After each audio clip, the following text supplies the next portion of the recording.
Good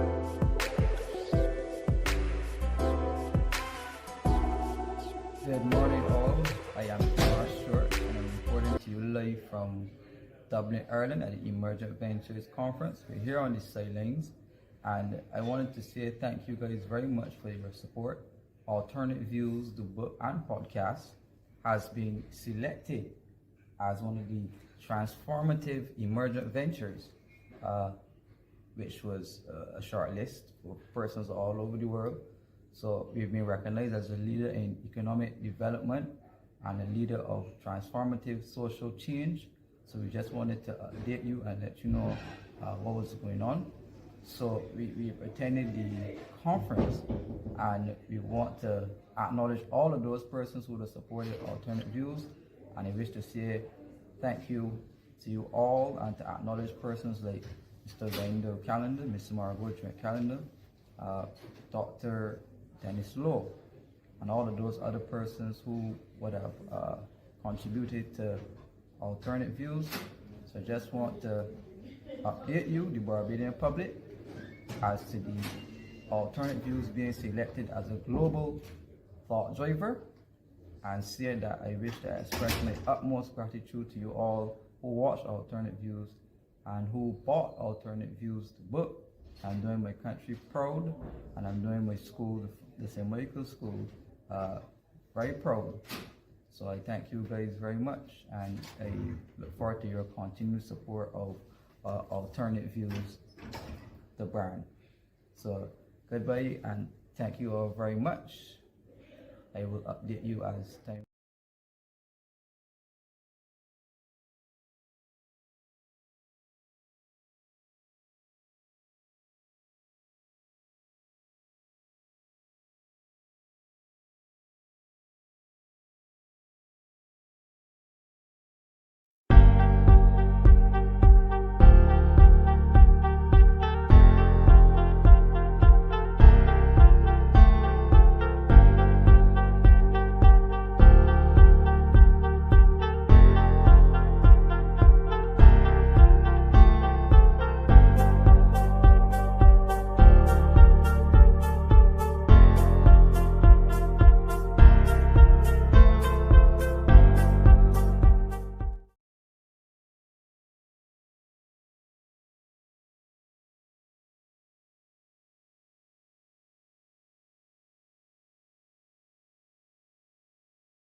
Good night, good night, good night. Welcome to Alternate Views. My name is Kimar Short, and I'll be your host this evening. Just let me know if you can hear me well, and we are on the way. Um, Good night to you all. So far, we have a couple of early patron supporters. Nigel Carrington saying good afternoon. We're looking forward to an enlightening and insightful discussion on alternate views. Thank you very much, Nigel. FX Trading is saying, good evening, host Kimar and Ramon, and alternate views viewers. Keep turning the lights on. So thank you very much. Just let me know. Yes, Elaine Rivers is saying, loud and clear. We see Heather Cole. Welcome, Heather. Thank you very much for tuning in. This evening we have our co-host, Ramon Goodman, on the live again tonight. Last week we got so many good reviews from alternate viewers about Ramon, and we have Ramon back on the program. And as was announced previously, Ramon will be on the program each and every Thursday. From now on, it will not just be me, the loyal fighter, but we've called in reinforcements and backup. So we just want to congratulate Ramon on being being involved in alternate views. We're going to bring him in early out. We're not going to waste any more time in having Ramon brought on. Yes. Yes, So yes. yes, welcome Ramon, and Good night to you. Good night. Good Uh, night. Good night to you and viewers. Good night to all. A pleasure to be here. Pleasure to see the camera is working this time. And looking forward to all of your alternative views, obviously. Alternate views. Um, had a great time last time. Learned a lot and I was able to share my views.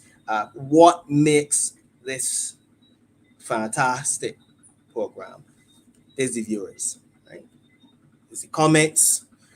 Don't just sit in the lunchroom, talk amongst one another. Get out in these platforms, on these platforms, and share your views. Be thought provoking. You know, because that is what we need. That is what we need. That is the only way we will learn. That's the only way we will get better. Right? It's an absolute pleasure. Thank you, Marcia. Good night to you. Good night to all the viewers once again. And again, pleasure to be here. yeah, so let us welcome Ramon once more. As you guys know, as was announced, sorry, Ramon will be our patron co-host. Um, we have some supporters wishing you well so far. Tamika, Nice. Marcia, Nice. and all of the others. Jeremiah Joseph. So we are poised to have a very good discussion tonight, as was advertised. Ramon, our topic of discussion is Barbados' debt to GDP. Right? Yes. Yes. Yes. Sounds like a big topic, but that's why we're here, no? That is correct. That is Yeah, correct. yeah. Yeah, man. That's what So we good night to you all once more. We're up at 64 patrons so far. I want to remind you nice. all to like the program, to share the program.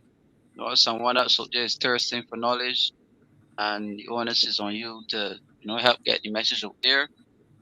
Don't forget to like and share social media. Involve others. We're young persons are looking for the betterment of the region, and therefore we're asking for your support in terms of liking the program and sharing the program and forwarding it on WhatsApps. We put it on in a couple of chats so far, so we want to encourage you to spread it along some more. And those persons tuned in on Facebook, don't forget to share on Facebook. As you know, alternate views bring economics to the masses in simple ways that you understand. And as you know, this program is sponsored by Stewart and Perkins Caribbean, and the platform is endorsed by the Caribbean Progress Studies Institute, uh, trying to make the region a better place. Now, a brief intro after all of the intros. um, I want to start by, as usual, as usual, taking a quote from Alternate Views, the book, um, because what motivated the topic tonight? Because I was studying all week, what could we discuss on the program? What could this thing? And it also, it became very clear to me what I was going to discuss after a while. And this was after an announcement, Ramon, by the Prime Minister of Barbados. An announcement by the Prime Minister of Barbados saying, Ramon, that the, the Prime Minister of Barbados saying that the debt to GDP, right, the debt to GDP is 105%. Right? The debt to GDP ratio is 105%. Now, So, as y'all uh, can remember, right?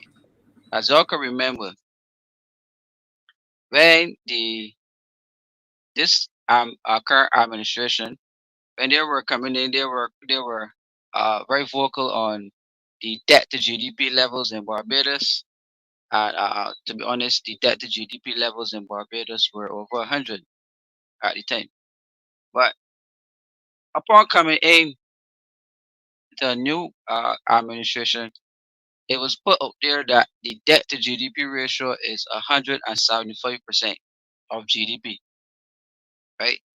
175% are what they equated to be around uh 13.6 billion of public debt. So at that time, with this outlandish debt to GDP ratio, we conceptualized what they call the Burt Plan. And that Burt Plan, Ramon, uh, was set in place to be able to cut our public debt or reduce the public debt. Right? But before we get too deep into it, Ramon, I want to ask you to tell the viewers, in your estimation, what do you understand by debt to GDP, right? And what does it mean to you, and what could it mean for them? Right. Debt, the money Barbados owes, the gross domestic product, the monetary value of the goods and services in which we sell on the market. So we owe enough money, and we don't produce enough goods and services to sell overseas. That's as simple as it is. Simple as it is. And in terms of percentages, anything over 77% is considered unfavorable, and not sustainable. So, 105, that's still over the mark. The last time I checked my maths, 105 is more than 77%. So, we're doing some numbers. So we either got to reduce the debt or find more ways of producing some more favorable goods that are attractive to the overseas markets and services. That's as simple as that. Right? So that is my understanding of it, Timar. Yeah. Well, thank you, Ramon, for your explanation. And basically, he's right. The average set of goods and services in an economy, GDP, right? So your gross domestic product. So that involves like the hairstylists, the gas stations, the economists, the doctors, the lawyers, the men who sell keys. Every type of commercial activity happening within the country is included into the GDP, right?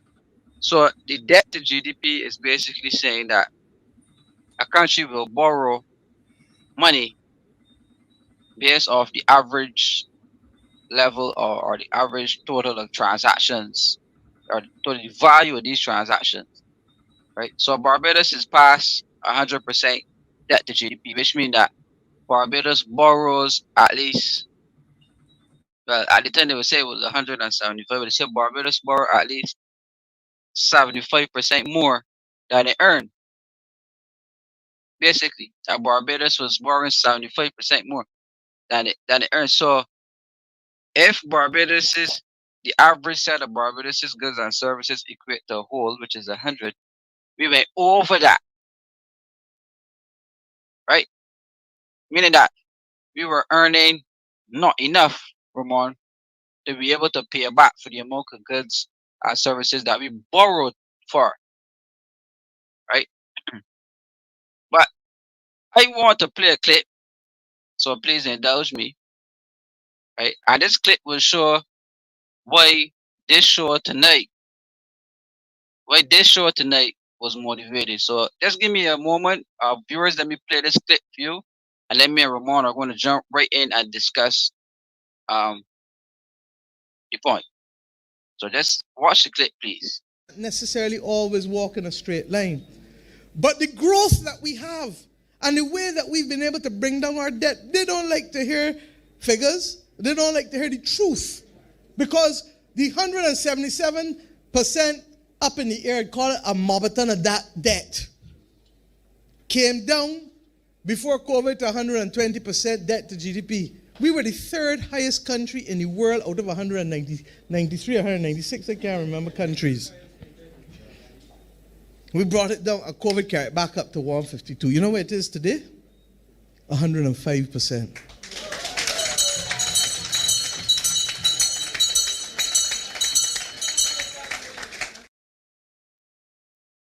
No, whoever believes that I have a sky to sell you.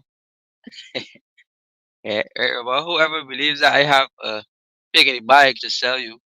But I want to play that clip one more time, Ramon. You think we need to play it one more time? You need to play it one more time for sure. Right, Definitely. right. We're gonna play that clip one more time because in this video, right? In this video, the Prime Minister of Barbados, right, is saying that the debt to GDP is 105%. 105. So I want to play that clip again so that you hear it for self one more time. Necessarily always walk in a straight line. But the growth that we have and the way that we've been able to bring down our debt, they don't like to hear figures. They don't like to hear the truth. Because the 177% up in the air, call it a mobbiton of that debt, came down before COVID to 120% debt to GDP. We were the third highest country in the world out of 193, 196, I can't remember countries. We brought it down, COVID carried it back up to 152. You know where it is today? 105%.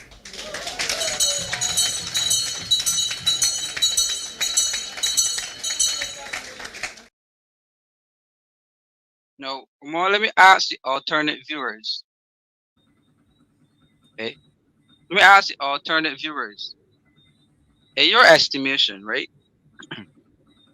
In your estimation, based off your rhetoric or all of the finance people of the government, do you think that Barbados' debt to GDP could really be 105%?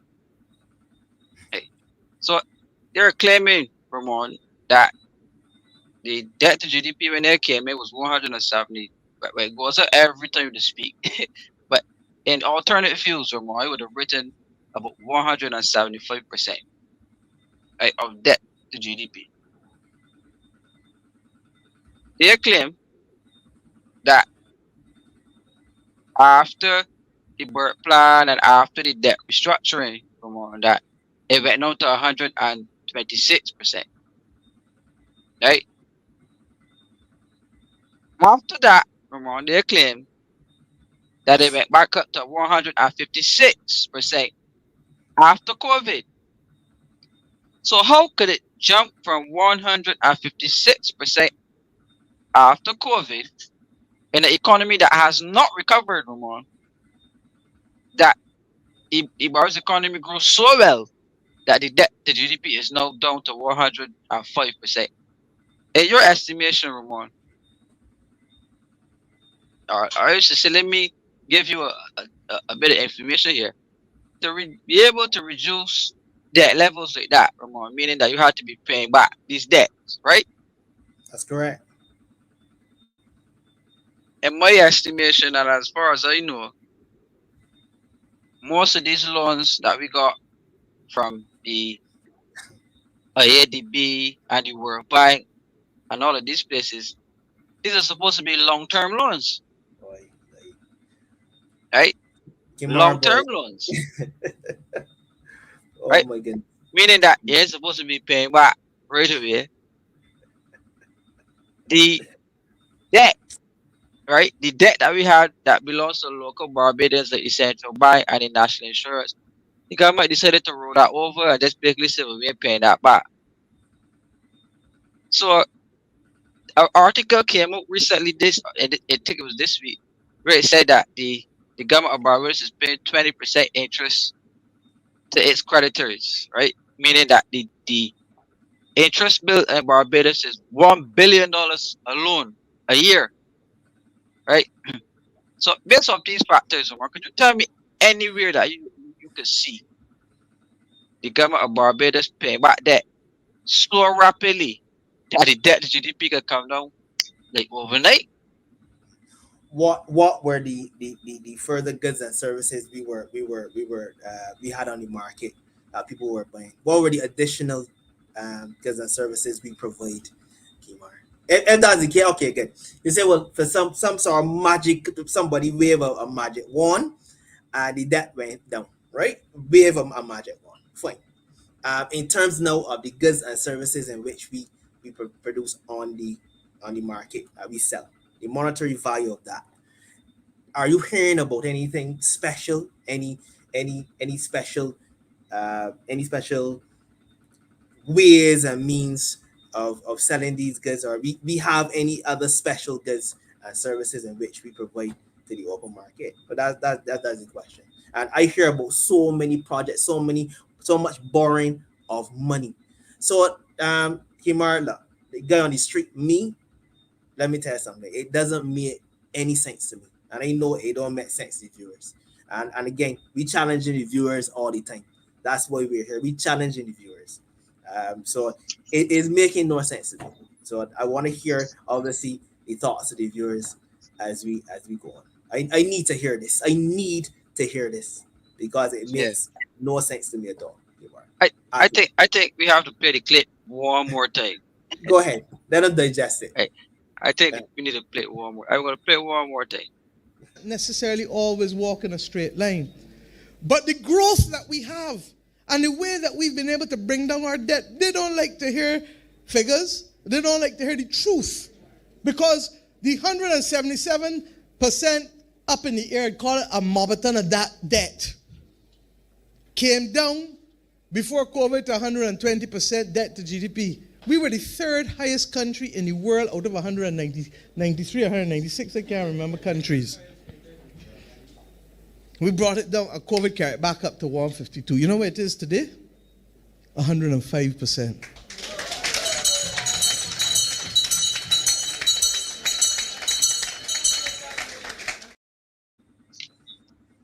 Yes. As Ramon rightfully said, let us put it to the viewers, alternate viewers, and ask them, what do you guys think about this assertion, this claim that Barbados' debt to GDP is 105%? Now, if I know a little bit about this topic, Ramon, I suspect that the more first, let me call them more persons. But I better say more pieces are sports persons.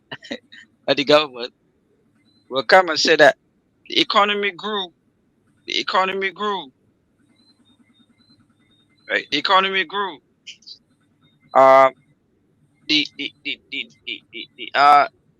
had 3.5% growth, or we had this amount of growth in the Barbados, but we are yet to see the growth and in which areas, which sectors, right? And you're correct, Cecilia. What did the governor of the central bank said about GDP? He didn't mention anything about the debt to GDP being so low, right? He did not mention about the debt to GDP being so low at 105%. No, let me just remind Barbadians and the viewers. Remember, we have a international audience. Right?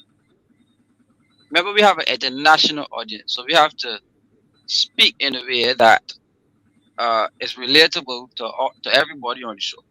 So governments claim that the debt GDP was up in the 177 numbers. To be able to reduce the debt to GDP from being so high for more, the government engaged White Oaks Advisory Service. I don't know if you ever heard the name White Oaks, man, but White Oaks Advisory Service, the government paid approximately $54 million to White Oaks. And White Oaks gave the advice to the government of Barbados to do a debt restructuring. To do a debt restructuring. That debt restructuring, right?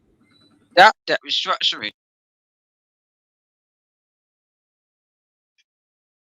caused the government of Barbados to just write off debt, deciding that, we're just not paying back. Hey, so let me read a quote from Alternate Views, which says that the government of Barbados, I'm at page 3030, it says that the government of Barbados have reached a debt restructuring plan with local creditors. Okay, with local creditors, which included a cut in interest and longer repayment terms, resulting in the island's debt to GDP being reduced to around 125%. The debt to GDP came down as low as 180%, which showed around a 7% reduction in debt in the international debt restructuring. Right? So you heard, Ramon, based on alternate views, how the government was able to lower the debt to GDP ratio in the first place.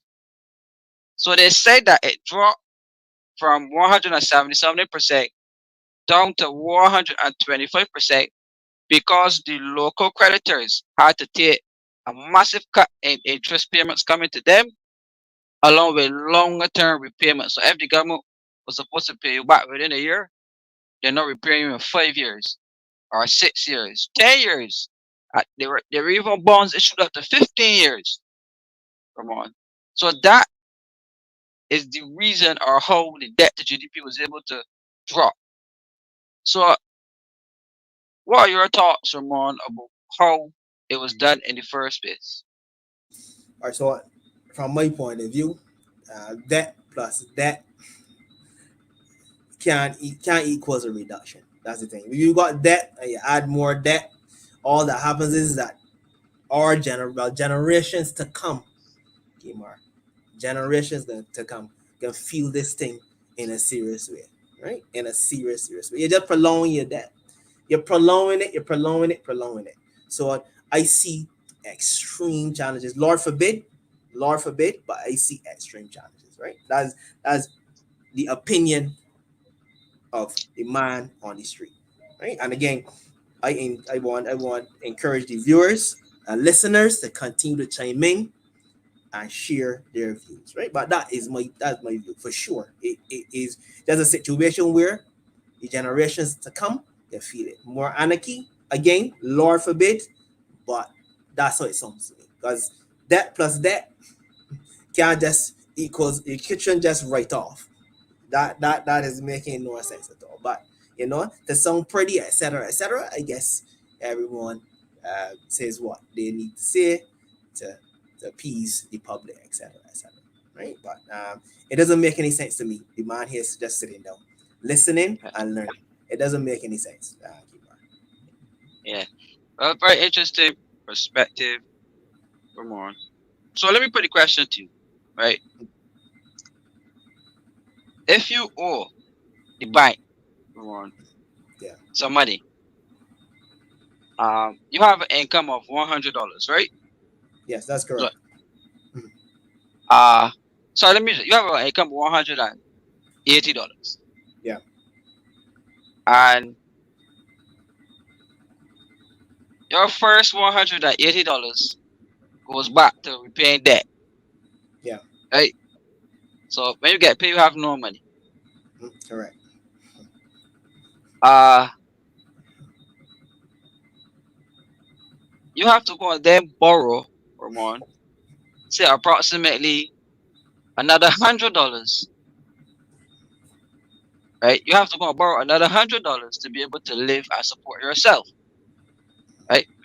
But you do not have enough income to be able to repay the bank, which takes your immediate $180, along with the additional $100 that you would have been borrowing from somebody else,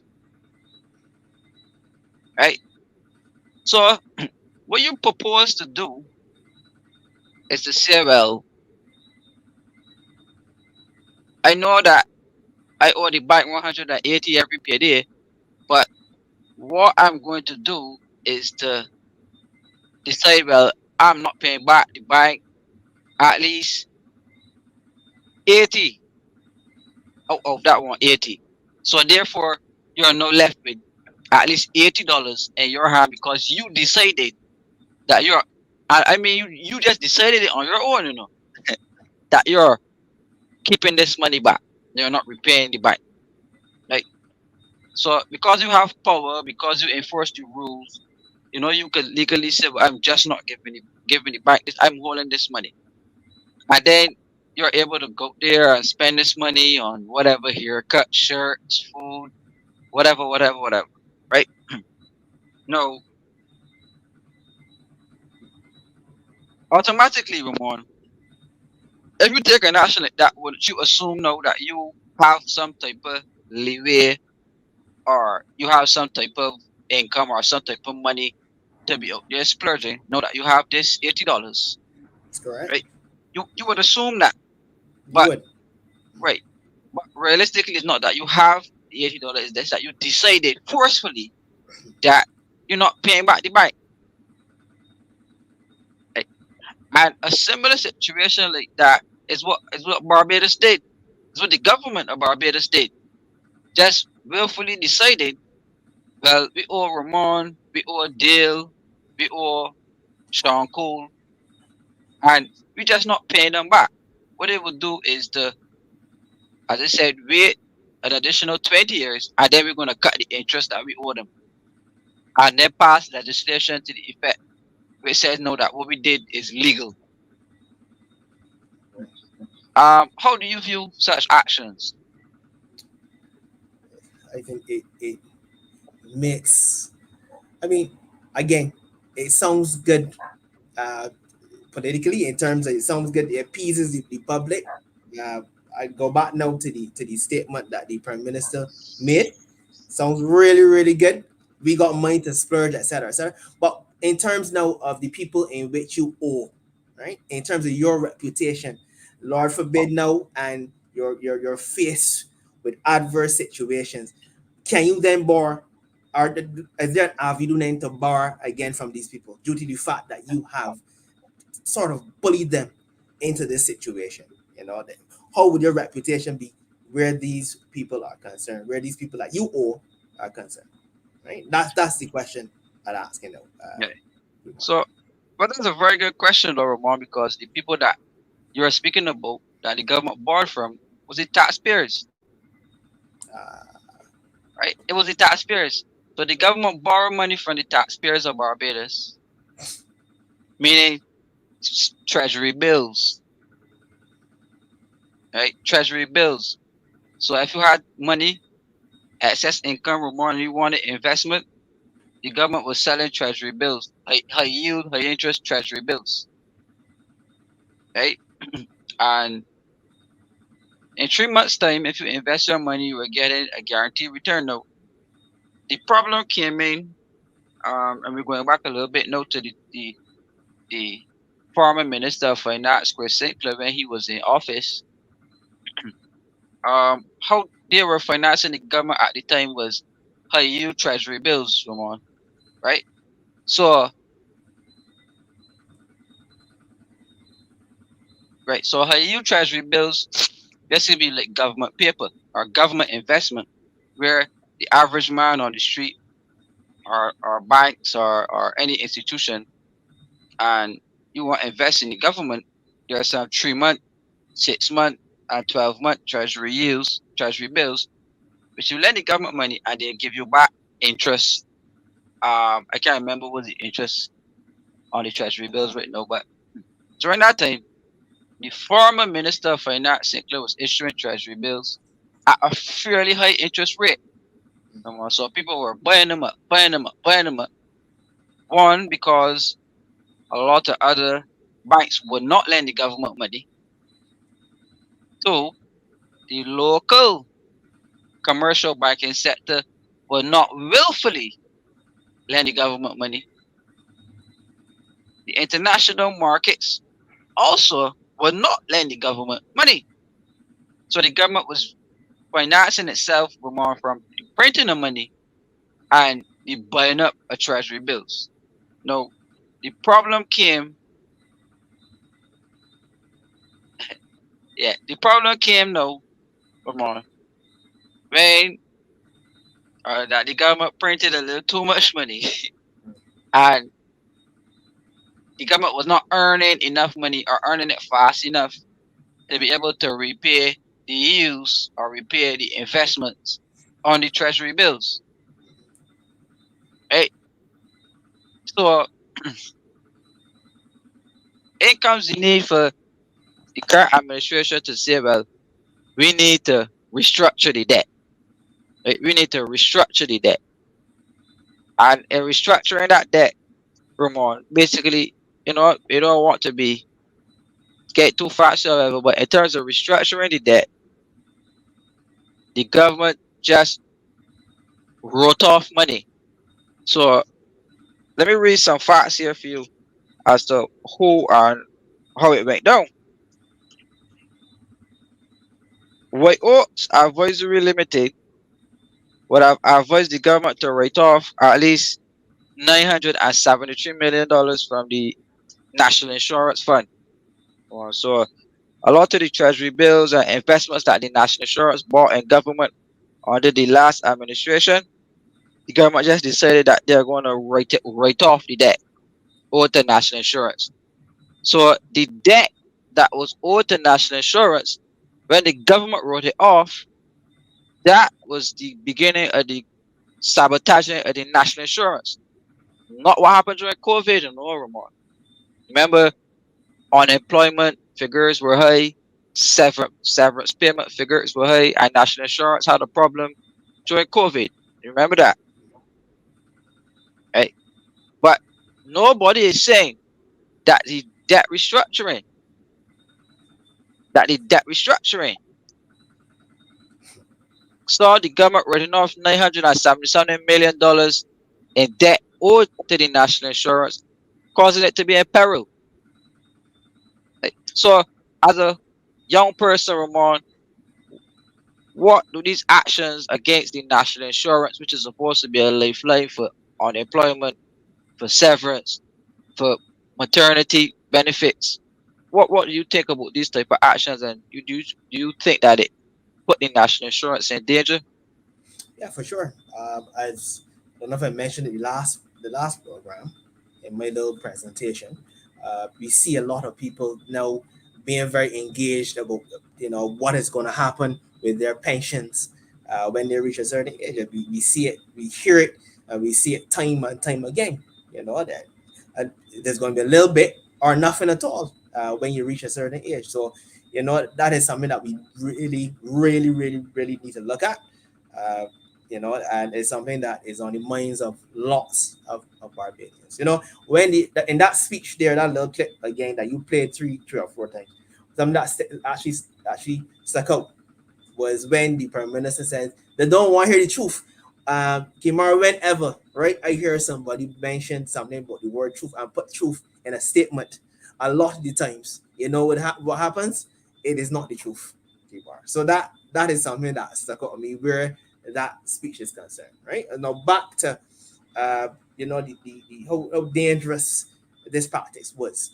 Now you have people who work all of their lives, work hard for their money, etc., etc. Now it's time to rest. Now it's time to be cool and enjoy what little life, obviously, what life they have ahead. They have to be pulling their hair. They have to be frustrated because there's nothing there in the kitty. There's nothing there in the kitty. So, it can have an adverse effect, definitely, on where pensions and the social aspects of these things are concerned. A serious adverse effect, serious adverse effect. And I'm glad you pointed out, the not COVID, but the writing off of the debt. I remember the first time I heard about the writing off of this debt came out, right? My father and we looked at one another. You were wondering, we're really getting on here because this ain't making any sense, money owed, and you just writing off debt, but not that like that. I've never heard it in my life, but again, if you do that and it sounds good now, the statements you're making now, wherever you were, it sounds good to the public, I guess, you could bully your way to make those type of remarks, those type of speeches. Yeah. So yeah. Yeah. Well, thank you very much for your addition. Um, we spoke about national insurance, but also the government wrote off uh $1.7 billion to the central bank of Barbados as well. Right. So the central bank, through the printing of money, were absorbing quite a bit of government debt at the time. The government just decided that they are going to write off $1.6 billion owed to the central bank of Barbados, leaving a $1.6 billion hole on the books on the books of the central bank of Barbados, and it has always been an IMF target, included in every IMF program since its conceptualization in 2018.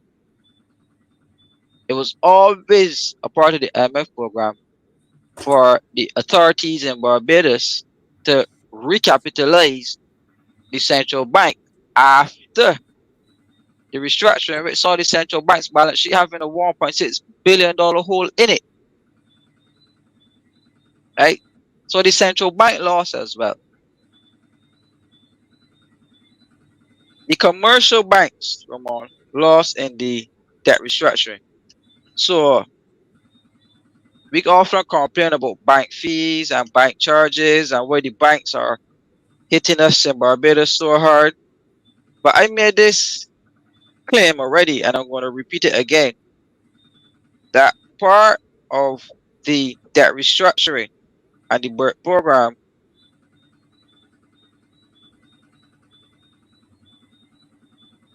a part of the debt restructuring and the BERT program, the commercial banks suffered a hit as well, and therefore the commercial banks, having lost in the debt restructuring, sought to implement measures to be able to recoup profits that they would have lost in the restructuring. Hence the reason for the high bank fees. Christopher Harris, I want to address your points here. I see you're making some very interesting contributions. You were saying the central bank will never have a hole because they are the monetary authority. They can print money. No, this is a very interesting question. Luckily enough, Christopher Harris, I asked in a very public forum, by the way, I asked the person who's now the governor of the central bank, who's Dr. Kevin Greenwich. I asked him in a very public forum, how does the central bank intend to fill this $1.6 billion hole? And he said to me that they will just take it out of their retained earnings and fill the hole. Now, because they are the monetary authority and they can print money, I must remind you, Christopher, that the government of Barbados passed legislation which caps and restricts the amount of money that they themselves can print to be able to pay bills. And it is not me that is saying it. The IMF in every report has put it as a stipulation, has put it as a target that the government of Barbados needs to come up with a plan to recapitalize the $1.6 billion loss on its balance sheet. So that is not Kemar Short saying it. That is the IMF saying it.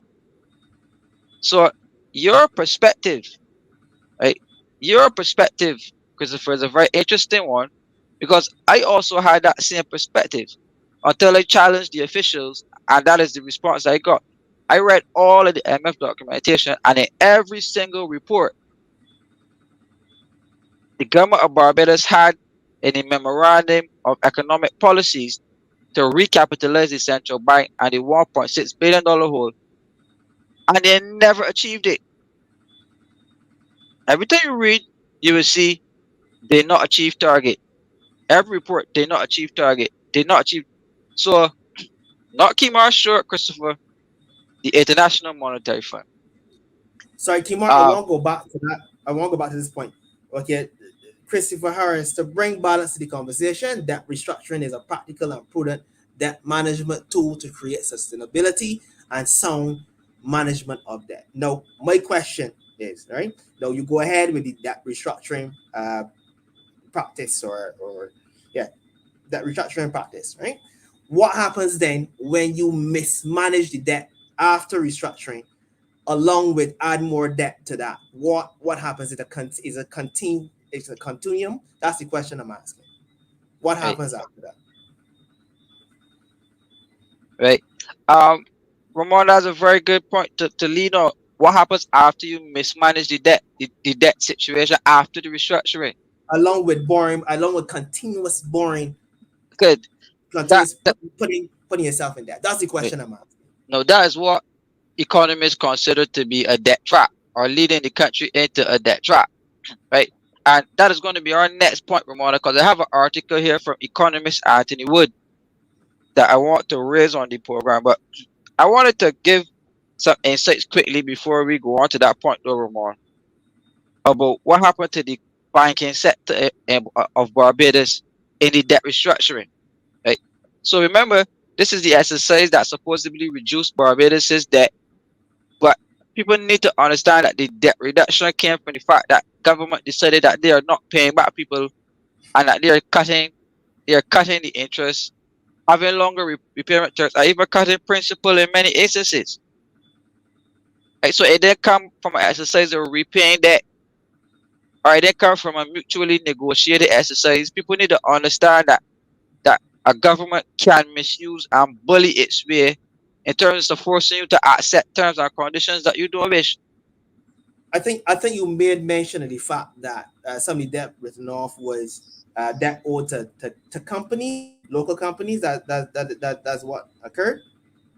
Any of the Yeah, local to companies. local finance houses, insurance, commercial banks, Okay. local investors, meaning individual investors, and could be some local companies that bought treasury bills. Yeah. So good.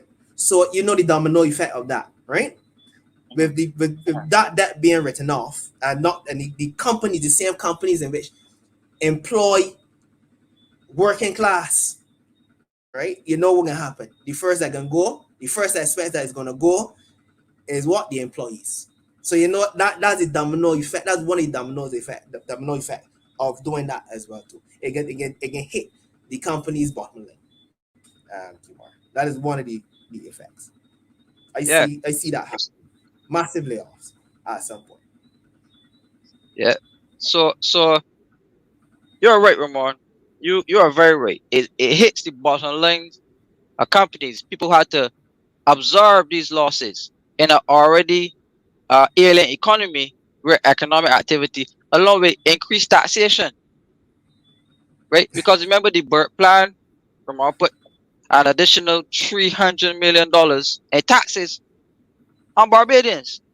And the $300 million came in the form of garbage and sewage tax, the gas tax at the pump, uh, increased bus fares, the tourism and hotel departure tax, health service contribution, increases in corporation tax, along with the many other increases in taxation, which was $300 million worth.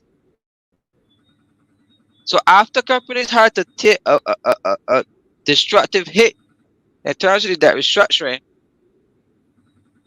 right? We then turn around had to face the implementation of $300 million worth of taxes, and that is how we achieve the 6.5% primary surplus, right? And layman terms, the primary surplus is government revenue minus expenses. Government revenue minus expenses. So the government was Yeah. making 6.5% revenue, 6.5% more revenue, right, than they were making in previous years, right? And that is how the government got all of this additional an additional wash pan of revenue, more and more because they overtaxed the people in terms of the taxes on the birth plan. The debt restructuring allowed the government not to be repaying a lot of persons in the economy. So therefore, government had extra cash because they were holding back cash along again with the taxation. But you were saying something more. Yeah. No, in terms of Christopher talking about printing money, if you continuously print money constantly, uh, at some point, does that not cause inflation? Yeah. You still there or you stuck? Yeah. No. No. I'm still there. I'm still. That's the question I'm asking. If you continuously print money, loads of money, at some point, does can that not cause inflation? That's the question I'm asking. Yeah. But that's the point. Every central bank has a bill of $1.6 billion. I don't think it is just the right thing to just print money, right, to fill the hole. There has to be some level of economic activity, uh, that goes along with that. So my thing is, I don't think it is an immediate problem that will capsize the country. But let us look, Ramon, at the precedent that it set, where if a central bank chooses to prop up a government, how another government could just come and say, well, look, we're not repaying you this money, cut, we owe you nothing. So, yes, that is dangerous, Ramon, for investment. That is dangerous also for confidence in our economy. And it's also dangerous for confidence with local investors who, if Ramon, who put their money into the system and the government just wake up one day and say, well, look, we're not repaying you, we ain't paying you back. Right? So that is important, along with the fact too, Ramon, that you are correct and that a government does not want to be excessively printing money and to go and print over $1 billion right now, with no serious economic activity to back it up. It will cause an already inflated economy because prices in Barbados are running above the average inflation level in my not opinion, my experience. When I look at the average cost of goods all around Barbados, to go and excessively print that amount of money, you're going to put excessive pressure back on the people. Like, no, I'm not negating the fact that $1 billion stimulus program will not be good right now, but it just can't. You just can't say we're going to print money to repair that. You could use the central bank to be able to stimulate growth, stimulate economic activity, right, Ramon? So, for example, in the United States, you have a small business, a huge component of small business in the United States economy.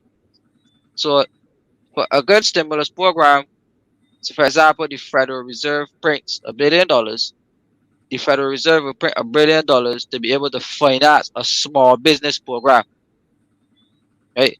Or finance a business growth program, growing an enterprise from a medium-sized enterprise to a large enterprise, right? So it has to be right. It has to be channeled towards economic activity and not just be basically what we call uh dead money. Right? If you follow the term on dead money, we just print it to pay debt. Yeah. So there's nothing coming back Yeah. if you're gonna just pay out in debt. And the question I got asked, the panel got asked you, got asked the viewers. The money raised from the same BERT program, the restructuring program, etc. Is it all used to repay the debt? That's the question. Or do you pay for social services, to build roads, etc., etc.? Is all the money earned with these programs, all the money that's earned, was it used to basically and only pay back that debt? That's the question. Well, not just that, but remember the country um had the impact of COVID, the impact of Hurricane Elsa, and the country had to absorb a lot of shock, right? We were not making money for extended periods of time. We still had expenses to run, so the government along with additional borrowing, along with additional borrowing, borrowed money to be able to run the government along with the money for the BERT program. So alternative views would tell us from one that the BERT program was a $1.2 billion adjustment program, right? So just a little bit of the details. So I'm glad you asked that question because you're getting me know to talk. Good, You're getting me good. know to talk on The it. viewers loving it. The viewers are loving it. Right? It says that the alternative views page 52. It says that the BERT program was a $1.2 billion adjustment plan, which was to be executed within 3 years, right? And the plan was supposed to close what they call the fiscal deficit, right? They're supposed to close the fiscal deficit in terms of allowing the government to pay back debt, earn the appropriate amount of revenues. So the sea tourism taxes, the garbage and sewage tax, the health levy to run the QEH, right? All of these taxes would have added up to $1.2 billion within 3 years. So Bert went in 2018 and lasted about 2.5 years, I should say, up to 2020, just before COVID. So when COVID hit, right, the Bert plan would have been almost in phase three, meaning that the government was, and remember they were saying that they were meeting the targets, they were meeting the IMF targets, they were Right. meeting the targets, they were meeting the revenue targets. Even the IMF said at one point that the government was surpassing the target, meaning that they were making much more than they bargained for. So the question you asked someone, what happened to all of the money during the program? The government took it, they bought buses, they fixed roads, they did some corruption. Uh, you know what? They're spending money on COVID. Uh, my thing is that they splurge a lot of it. They use COVID to splurge a lot of it. So remember the ASH program that the government put in place? Yeah. I definitely remember that for sure. All This the is the viewers same remember it. ASH Yeah. program that the government refused to pay national insurance for the workers. You understand? The best program, $300 million worth of taxpayers' money, just taken out and given to the hotels. Remember that? That's correct. Uh, remember the government put excessive money into some of the national insurance funds to be able to give uh people businesses an ease. So a lot of spending was done during COVID, but a lot of spending was done during COVID. And what the government did as an excuse was to go and borrow additional sums of money. Right? They use the excuse to go there and borrow additional sums of money. So now you could hear the government saying reserves are close to $3 billion. Reserves are close to $3 billion. But what they are not saying, right? What they're not saying, Ramon, is that the cheap money that they brag about from the IMF and the IADB and the World Bank, the Prime Minister was at Congress saying to the officials there that the LIBOR rate or the London interbank lending rate has jumped at least 400 percentage in terms of basis points on them. So it jumped from like 1% to over 4%. Ramon, remember, one of the highlights for borrowing money from the IMF and IAB at first, all of the government officials had the same story, right? All of the government officials had, oh, we're borrowing at 1%. Cheap money, cheap money. So now, The money is not so cheap no more because international lending criteria, the interest jumped forward over 4%. I know Barbados is faced with a massive increase in interest costs, right? And that says no, that $1.6 billion leaves the shores of Barbados in interest payments alone. Your thoughts, sir? Oh man, interest payments alone, not even the principal, interest payments alone. That is gross. That is gross. I think the prime minister's stats, the prime minister's figures, a little skewed, based on everything you just mentioned. To be honest, and I think I challenge the audience to to explain to me how those figures can be what was communicated. But 1.6 billion in interest payments alone. You gotta let us sink in. Interest payments alone. So that I can tell you now. I can tell you now. Generations to come. Generations to come. If you don't find a way to deal with this challenge, generations to come. Lord forbid, they'll feel it. And I know all the viewers probably feel, not probably, they definitely feel the same way I do here tonight. I am telling you, 1.6 billion in interest payments alone. Yeah. So that's my view on it. Yeah, interest payments have reached $1 billion. I want to get a copy of the estimates, right? To show you in one column, interest and amortization, according to the estimates, is 800 and some million. And then there was an additional, if I have my figure, there was an additional $400 million interest expense, which is not covered up front in the estimates, which pushed the number past 1 billion for certain. So yes, Cecilia, the interest payments are past $1 billion. And that is what you call almost the debt trap. And I still have that article to read for Anthony Wood, but we're gonna get there in a minute. No, I started to speak about reserves, Ramon. Right? I started to speak about reserves, and reserves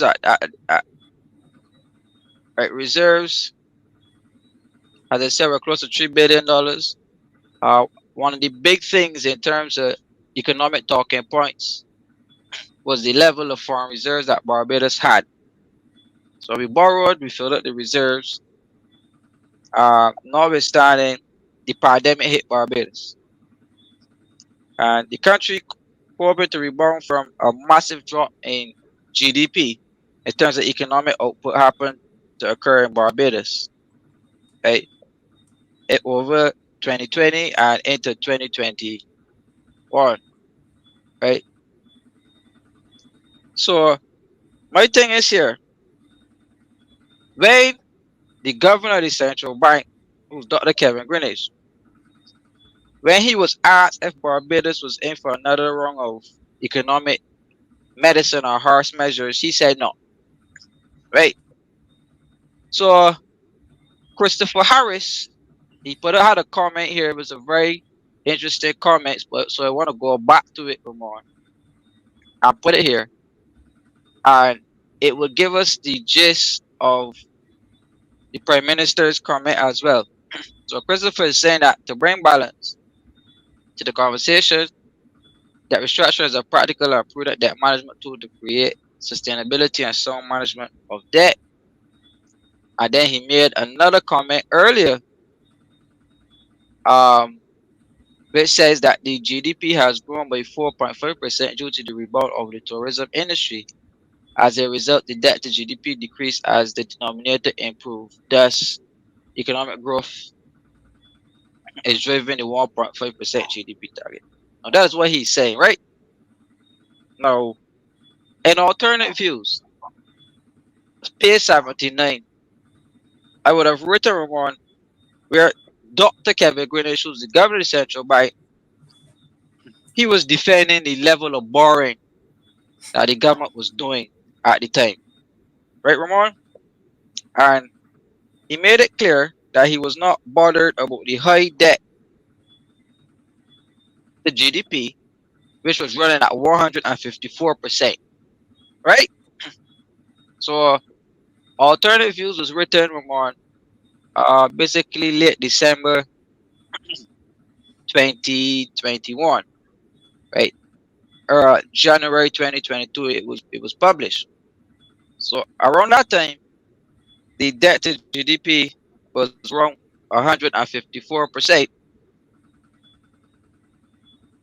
and at that time, another IMF drawdown was due.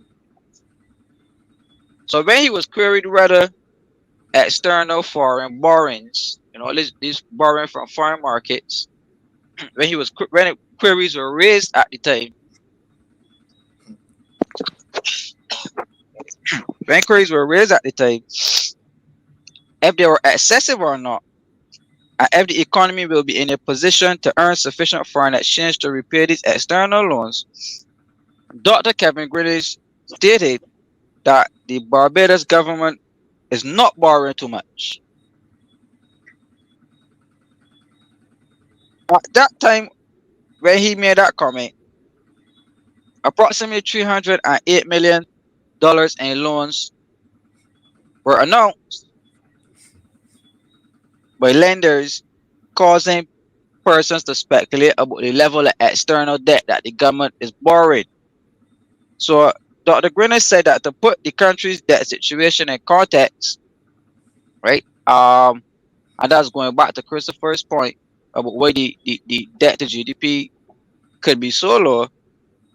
He said that prior to COVID, that the debt to GDP was 176%, and it fell from that amount during birth to 117% of GDP at the end of March 2020. Right? So at the end of March 2020, it was 117%. The debt, Ramon, to GDP by March 2021 had gone up from 117 to 153. Right? Follow the numbers. It's gone up from 117 to 153 by the end of a year. So March 2020, 117, March 2021, 153. Dr. Greenwich stated that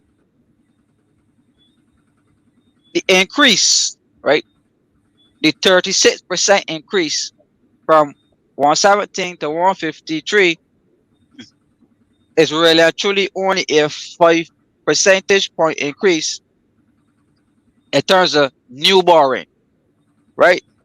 And he said that the 31%, which is the remaining amount, declined because of a decrease, a deduction or decrease in overall GDP because of COVID and the loss of economic activity and the loss of services, XYZ, whatever, right? So because of the economic shutdowns and the lockdowns, however, Barbados lost, according to them, 31% of GDP. So the debt to GDP ratio, according to Dr. Kevin Greenwich, from if you're following me well, Yeah. he's saying because of COVID, it fluctuated, it went down, then it went back up because of the decrease in the denominator, whatever, right? Correct. So if you work that calculation in reverse, Dr. Kevin Greenwich is reporting now that economic activity has been increasing, meaning that GDP has been increasing. And if you use the same principle, by extension, the debt to GDP should have been coming down, like Correct. rightfully being suggested. But I can ask you, Ramon, do you think, right? Do you think, based off everything that you could see, based on everything that you could feel, based off the news that you have been reading, the pressure that we've been feeling, do you really think that the debt to GDP could drop from 153% down to 105% based off any real growth in the Barbados economy? And if so, can you point out any industry you think that is leading that growth? Boy, I think it's easier to lasso a mosquito in a hurricane than for that GDP to drop. That is totally impossible.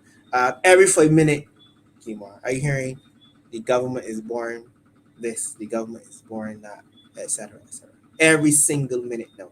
That's how it feels to me. Every 5 minutes. So the debt definitely gone up. And in terms of us, in terms of the gross domestic product, I cannot think of an industry. We had, yes, the cricket recently. That would have brought in some tourists. Uh, However, in terms of, I heard cries from the local vendors and so forth that they weren't getting, a lot of sales in the surrounding area. So in terms of the gross domestic product, goods and services, and so I cannot think of an industry now that is thriving heavily. So the debt gone up for sure, based on the years on the ground. The debt gone up every 5 minutes, boring, and I cannot think of an industry at this stage now that is so strong that is bringing extra coffers and putting it on the table. So that those figures, as I said, are a little skewed. Must be skewed. Must be skewed. That is my opinion. Keep on. Yeah, I think we're gonna play the video one more time for people to understand. Yeah, we're gonna play it again. What she's saying, she's telling. But remember, we always try to hide the truth. Just remember Yeah, that word, truth. Go ahead. Play the yeah, we're video. gonna play. Yeah. Necessarily always walk in a straight line. But the growth that we have and the way that we've been able to bring down our debt, they don't like to hear figures. They don't like to hear the truth. Because the 177% up in the air, call it a mobbiton of that debt, came down before COVID to 120% debt to GDP. We were the third highest country in the world out of 193 or 196, I can't remember, countries. We brought it down, COVID carried it back up to 152. You know where it is today? 105%.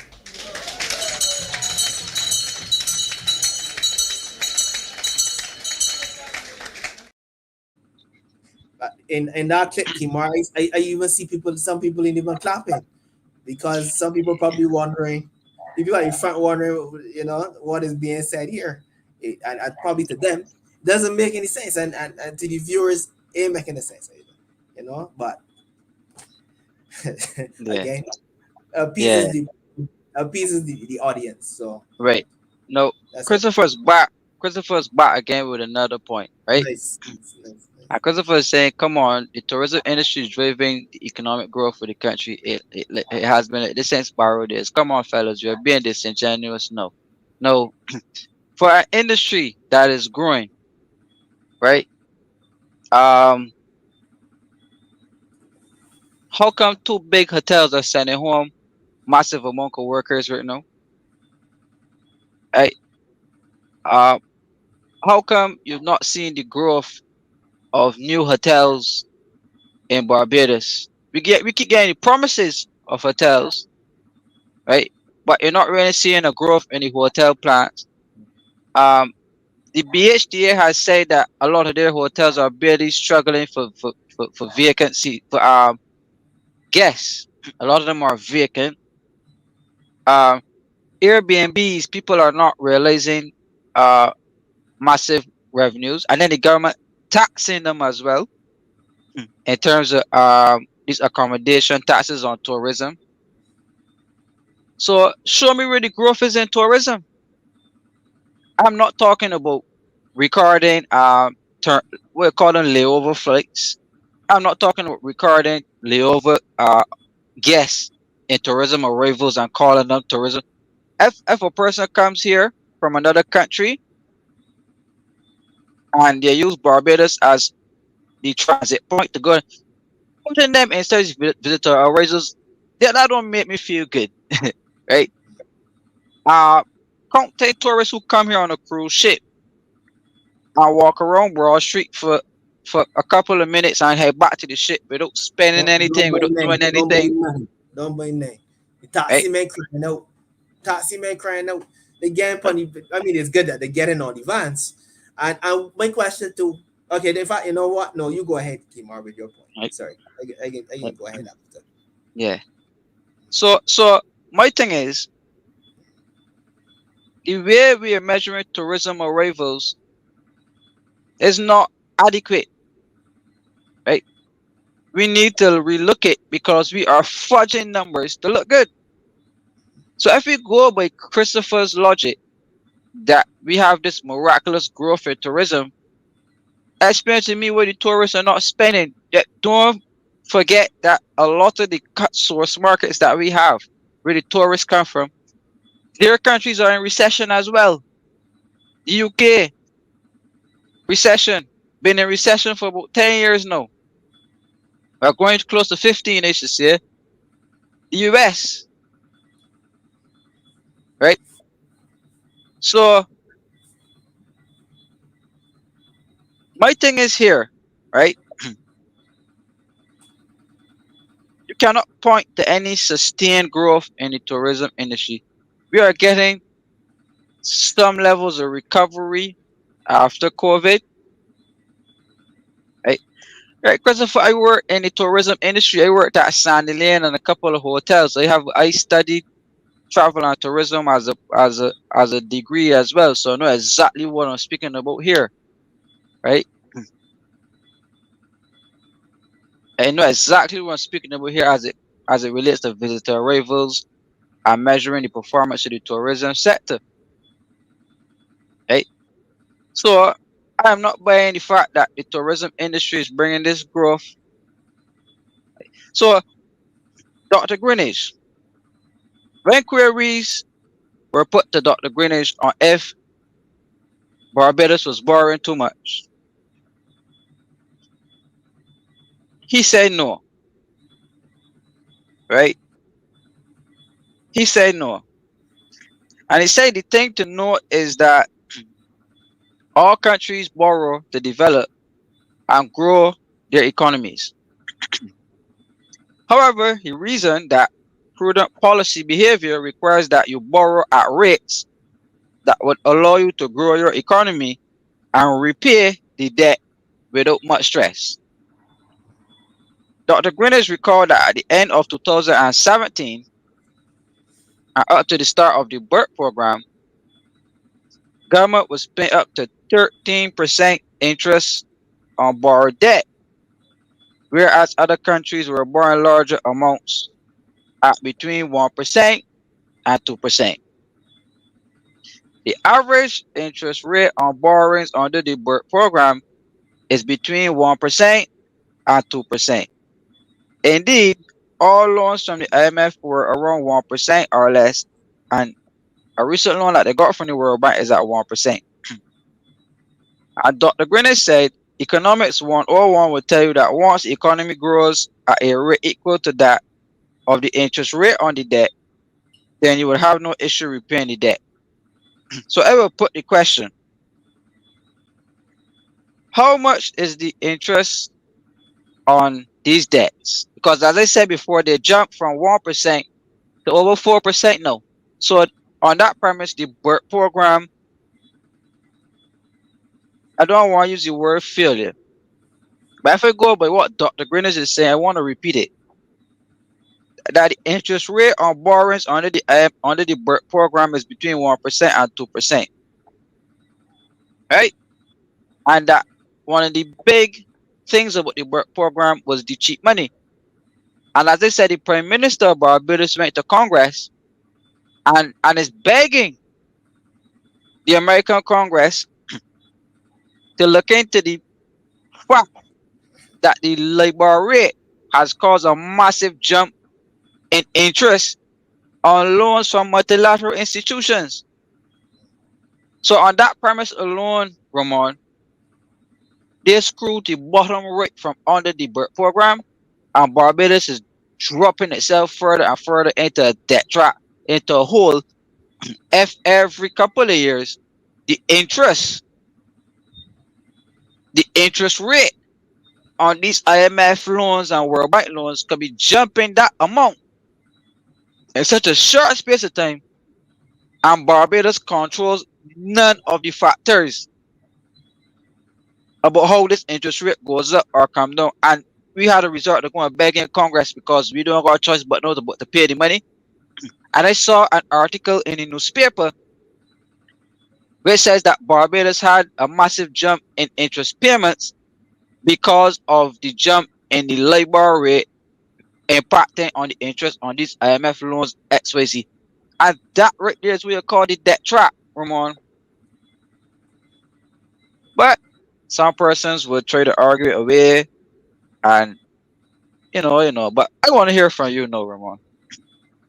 All right. First, let me address the tourist the tourism situation. Right.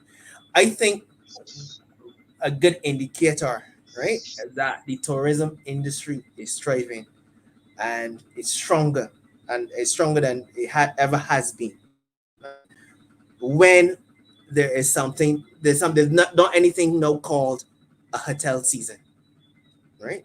We Barbados is an attractive country all year round, right? All year round. That is the ultimate. That should be the ultimate goal. There isn't anything called a hotel season. There's not anything called a season when tourists, just a particular season when tourists come in to want to enjoy Barbados. We gotta find a way to make that happen. That's the first thing first.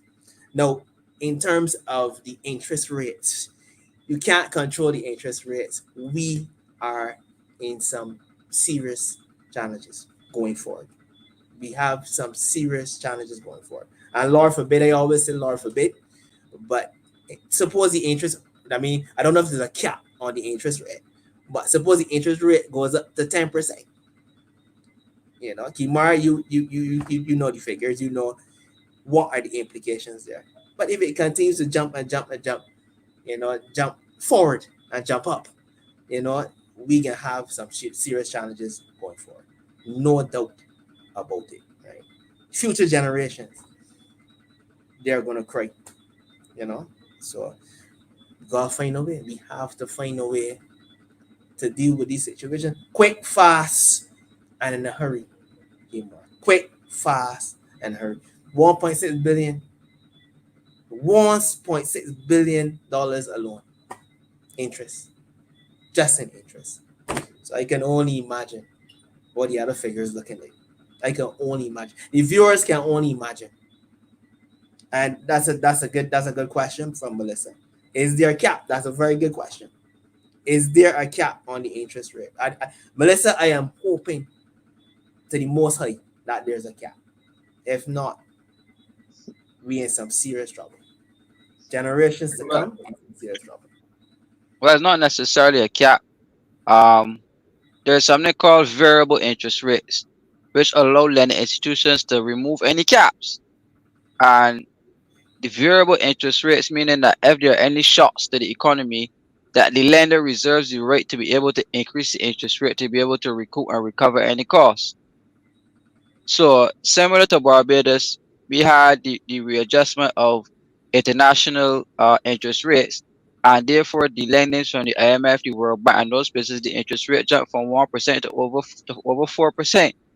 Right, that's over like a 400% increase. So my thing here is,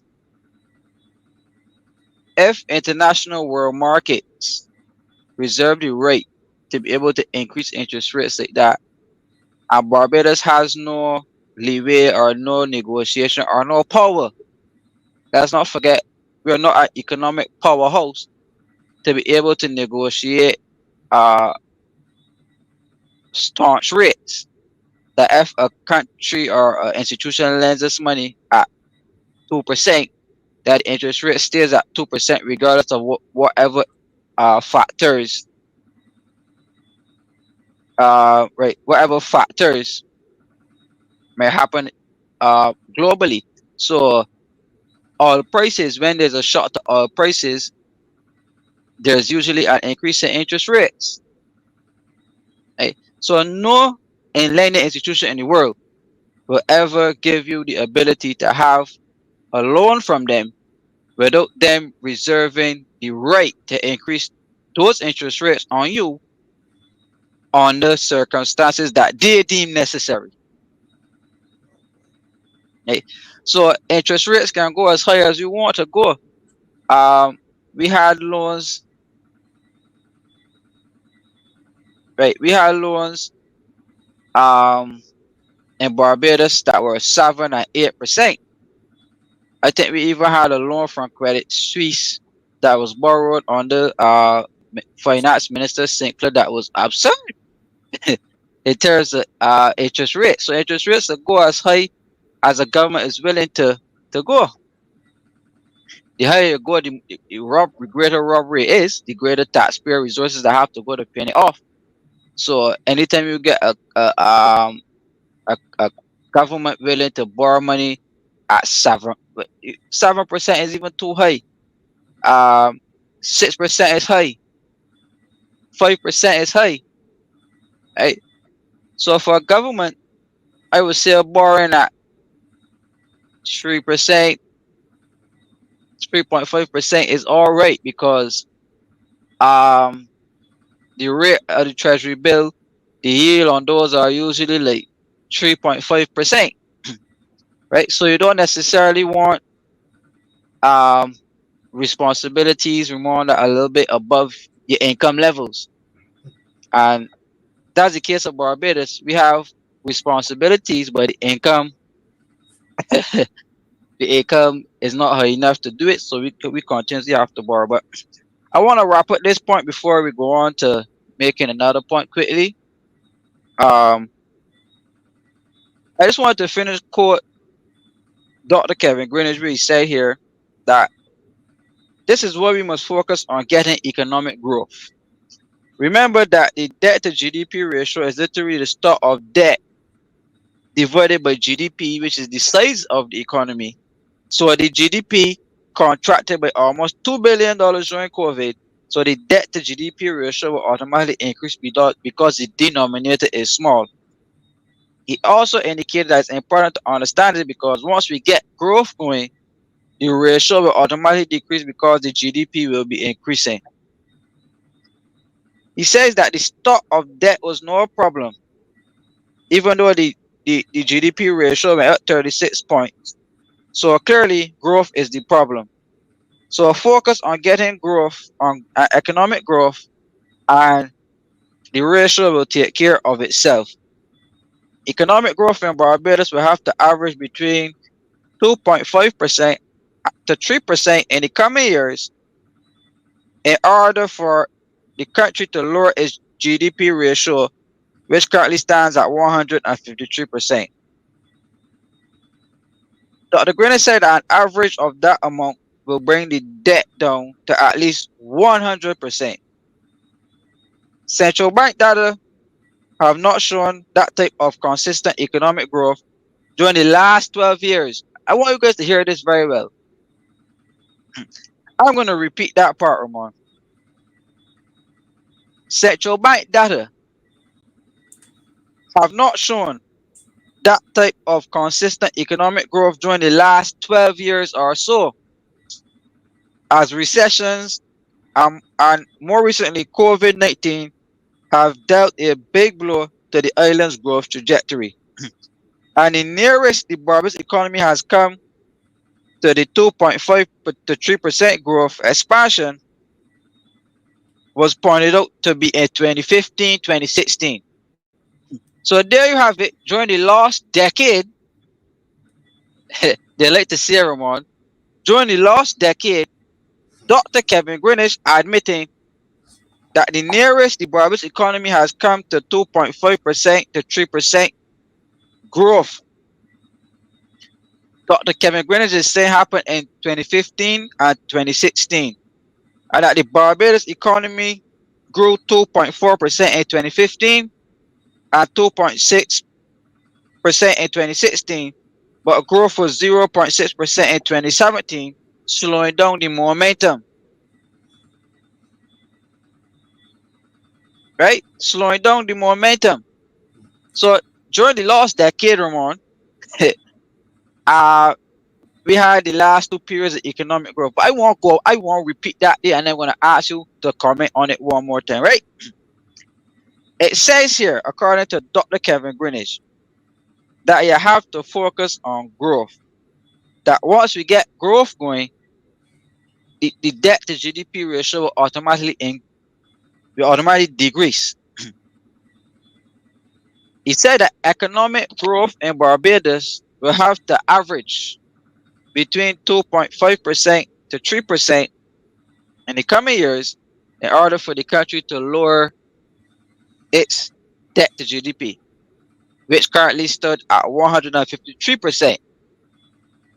Dr. Greenwich said that an average amount of growth between 2.5% and 3% will bring down the debt to GDP to at least 100%. However, central bank data have not shown that type of consistent economic growth during the last 12 years or so, as recessions and most recently COVID have dealt a big blow to the island's growth trajectory. And the nearest, right? And the nearest the Barbados economy has come to the 2.5 to 3% growth was pointed out to be in 2015 and in 2016. And that the Barbados economy grew in 2015 by 2.4% and in 2016 by 2.6%. But the growth was 0.6% in 2017. So explain to me, right, how a country, alternate viewers, explain to me how a country that had 8 consecutive economic periods of economic decline before COVID, and then when COVID hit, the economy went down 36 percentage points, right? 36 percentage points. And then you have the central bank reporting that Barbados' economic growth was close to 4%. When in good times, Ramon, when in good times, when in more prosperous times, we cannot even achieve 2.5%. So whoever, right, whoever is trying to fudge figures and say that the Barbados economy is growing at such a rapid rate, I challenge all of them tonight, based off this contribution here, Alternate Views, quoting Dr. Kevin Greenwich, who said, Ramon, that the Barbados economy has not seen consistent economic growth at that level of 2.5 to 3%, which is considered to be good during the good times when we were not in so much debt, when we had more free handedness, when we were not going through COVID, where we didn't have all of these additional taxes, we couldn't get 2.5% or more. But now, in worse times, they're saying that the Barbados economy is growing 3% and 4% every year. What do you think about that? I think they have some type of one that they can use. When you mention the last decade, I think what they mean by that is they lost all the data that was favorable. That must what they mean by the last decade. All the data that was favorable, they probably lost that data because that is decent information. At least there's some truth to what the governing central bank would say. Now, in terms of the numerator, if now the numerator, I think he mentioned, if you get economic growth and so forth, it will balance itself. If now the numerator continues to grow, Kimar, what then happens? That's the question. If the numerator, and it's very, very, very possible and very likely the numerator will grow. For sure. There's going to be continued disbalance. It's continue. There'll be no balance at all. It will continue to be like that. The numerator growing. So again, some type of one that they're going to use, some sort of economic one, because in good times and you weren't able to accomplish those things, I don't see how you're going to accomplish them in about it. Along with the fact that every 5 minutes, every nanosecond, no, you're hearing somebody boring this and boring that, boring this. So the numerator is increasing, and then I am yet to see a profitable industry, a real strong industry. So the balance there going through the edges. It ain't gonna balance out. It is not Right. gonna balance. Now, to further your point, Ramon, let us look at the tourism statistics during that period compared to now, right? During 2015, 2016, 2017 was Barbados' peak years for tourism numbers, right? So even under the last decade, this year, we had the best tourism statistics ever in the history of Barbados, right? We had the best tourism statistics. Tourism was jumping, performing. We had flights coming in. We had visitor arrivals coming in. No, the governor of Central Bank was gleeful to report tourism statistics Sorry. then. Repeat that year again, please. 2015, 2015. 2016, 2017. Yeah, those 3 years. We That had was the I mean best. that was in that era, right? That loss era. Yeah, Again. yeah, Yeah. yeah. Okay. So, All right. Cool. No right. problem. Cool. So look at the tourism statistics between them, and you will see that tourism was performing substantially better then than it is now, right? So how could a tourism industry firing on all cylinders between 2015, 2016, 2017 cannot give you, right? Cannot give you a 3% growth in the Barbados economy. Have a tourism industry that's firing on all cylinders in the better times cannot give you 3% growth in the Barbados economy. And according to Dr. Kevin Greenwich, we were not able to realize that level of consistent economic growth for quite some time. How could an alien tourism industry right now that is limping on one toe now, limping on one toe now, sending home people and all types of things? How could that be giving you 3.7% growth and 4% growth that was being reported by the central bank? Could never, ever, ever, ever happen. Could never, ever happen. Right? So there's a need to relook these figures that are being put out there to distract. And Ramon, I'm sorry, but I gotta play the video again. Man, play again. Play again. Right? Who they come on before they can see it again. Play the video again. And the Yes. word truth. Concentrate on the word truth, people. The word truth. She's gonna Yeah. mention the word truth in this video. Play the clip. Necessarily always walk in a straight line. But the growth that we have and the way that we've been able to bring down our debt, they don't like to hear figures. They don't like to hear the truth. Because the 177% up in the air, call it a marathon of that debt, came down before COVID to 120% debt to GDP. We were the third highest country in the world out of 193, 196, I can't remember countries. We brought it down, COVID carried it back up to 152. You know what it is today? 105%.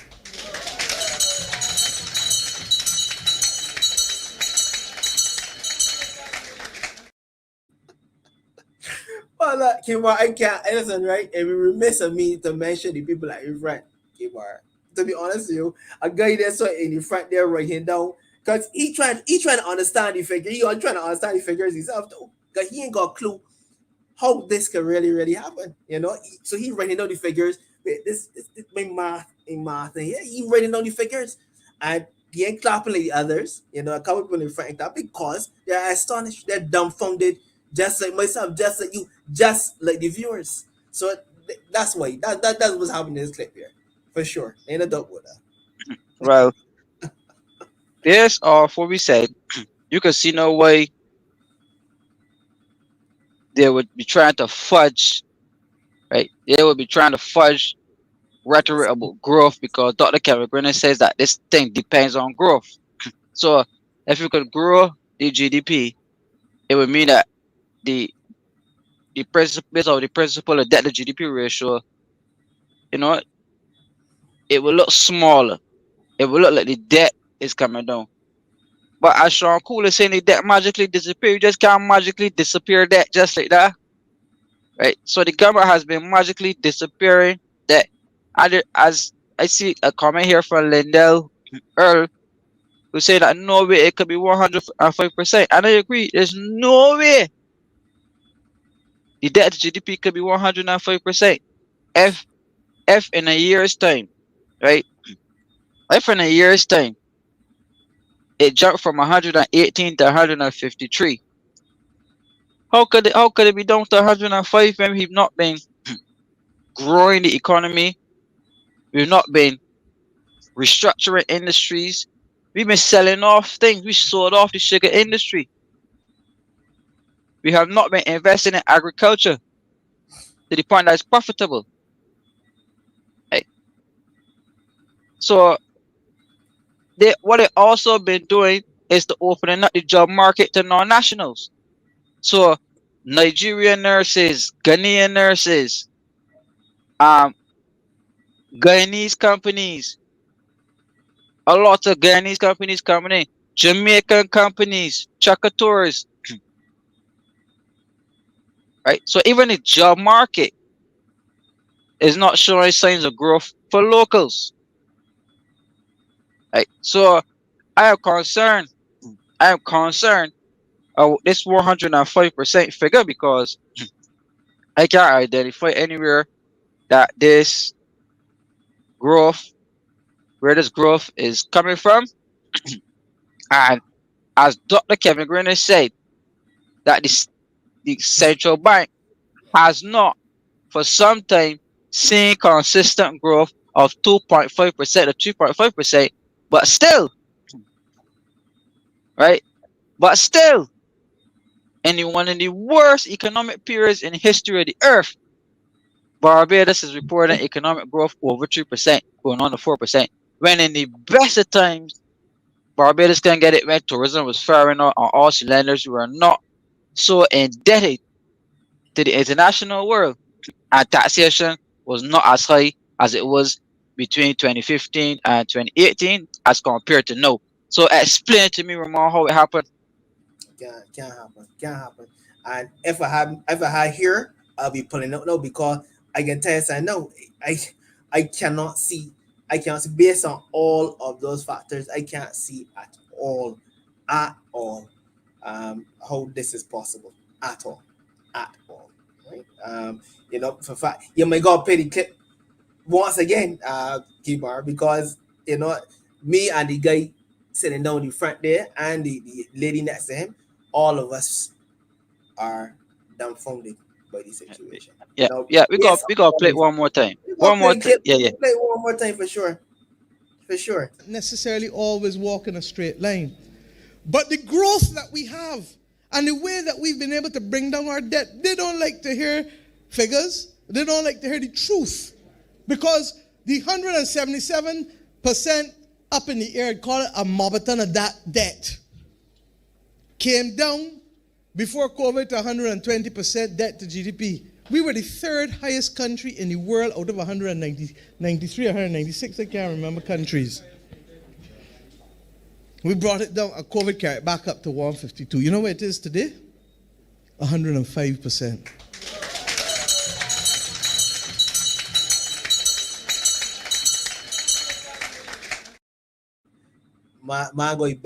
Margot Bell there, Kimar. We like to hear figures. We like to hear the truth. We like to hear truthful figures, Kimar. We like to hear truthful figures. But we like to hear figures. And in a situation, we don't like to hear the truth. We like to hear truthful figures. So, you know, again, that says it all. But again, based on all the factors you mentioned, Kimar, it is not possible. Impossible. for sure. All right. Well, let us acknowledge some of the viewers, Ramon. Take a Yeah, break man, from the hard stuff. for sure. We have so many comments here. Nice. People are enjoying this conversation. We're up at 293 persons, Ramon. We're really growing quickly.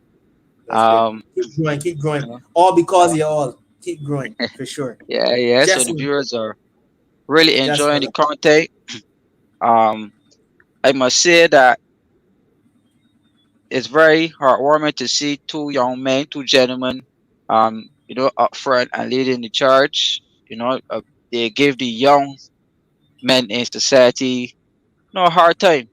I even saw Senator Ryan Walters saying in the newspaper just this week that they need to give the young men a chance. So we want to personally thank each and every one of you for coming on and supporting me and Ramon as two young men who are on here showing the interest, putting in the time and putting in the work, being watchmen for the people of Barbados, not only Barbados but the region. Um, so we want to personally thank you. Right, Ramon. Yeah, man, for sure. Listen, is we, is we can carry our generation can carry on. Generation after our we can go deal with that. Is we. We need those alternate views. We need those. We need those thought provoking. We need them. Right? We need them. We don't know everything. Timar don't know everything. I don't know everything. We need you. Right? So keep forwarding your questions, queries, your comments. Keep that coming all the time. Yeah, We love it here and we love you guys. No doubt about it. Keep doing your yeah, thing. Yeah, man, for sure. Yeah, yeah. for All right, sure. so let's say good night to some people. Um, we have Esther Blue. Good night to you, Esther, and the entire St. Michael's Southeast team.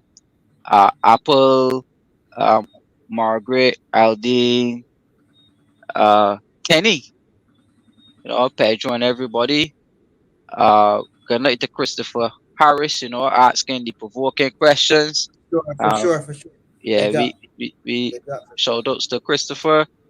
Big up. Shout out to Marilyn Braffett. Thank you for tuning in. Sharice Harper, good night to you. Fabian Yard, good night to Fabian. Good night to all of the people in St. John, by the way. Um, Big shout outs to everybody in St. John. For sure. As you guys know, St. John is where I do a lot of my community work, constituency work.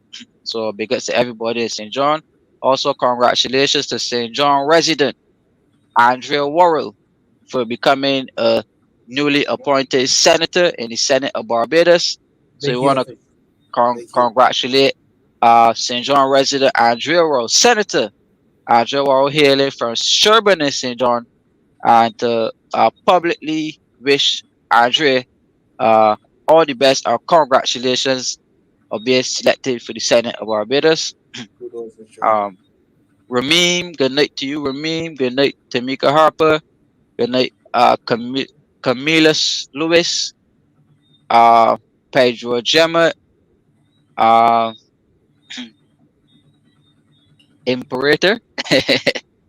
The first time was the Imperator. Somewhere got to fill me in on that one. Heather Cole, good night to you, Heather. Good night to everybody on the Marcia Weeks team as well. Marcia Weeks, Dave Weeks, Caswell Franklin, Pastor Ferdinand, Maxine McLean, Rose Carbon, Glenn Murray, and all of the Marcia Weeks audience. Good night to you. Good night to Dale Worrell again from Hailing from St. John, Joseph Cadogan, Sean Cool, Ryan Rock, Jude Lawrence, Square 4, Caroline Cadogan, Melissa Howard, FX Trading, Big up, man. Tamika Harper, Jeremiah Joseph, Hallam Hope. Thank you very much, Hallam, for tuning in. We have to get Hallam on the program sometime. Hallam is very enthusiastic about technology, financial technology, blockchain, crypto, and the like. So I'd be very glad to have Hallam on this program. Me and Hallam would have been together this year at the Central Bank of Barbados' annual review seminar. I also think Alan presented his paper at the seminar, so did I, and we were able to critique each other's work in good camaraderie. So always good to see you, Hallam. I look forward to seeing you possibly next year at the Central Bank's annual review seminar. Uh, Cami Holland, thank you. Celia B, thank you. Des, corrupt government. Welcome. Calvin McKenzie, uh, Lindell Earl, Esther Blue again. Um, yeah, and I think that's it. Sensi King Herbalist. Welcome to Alternate Views, my brother. Lemuel Tell.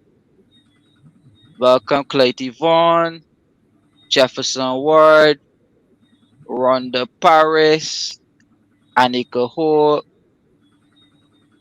Um, yeah, so big ups to everybody. Thank you very much. So in coming over to that, we have Christopher again. And I thank you for these questions.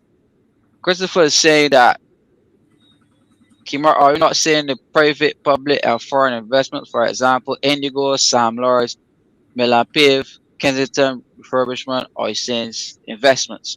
No. Yes, there are investments, but investment in what setting, in what perspective? I know they're investments, but could you put it into a context? Could you put it into a context so for us, based off the conversation, what point exactly are you making? Yes, there are investments, right? They're called capital works programs, which Barbados needs um, quite a bit of substantial. We need substantially more capital works investment. So we need more of this. We need more investment. Don't mind that. I think that we need to get away from building more hotels, right? But we need more capital works investment. So Milan Pave, my thing with the Milan Pave is I can hold my comment on the Milan Pave. Let me not get distracted because I will get distracted. So let me not. But I wanted to read some information here.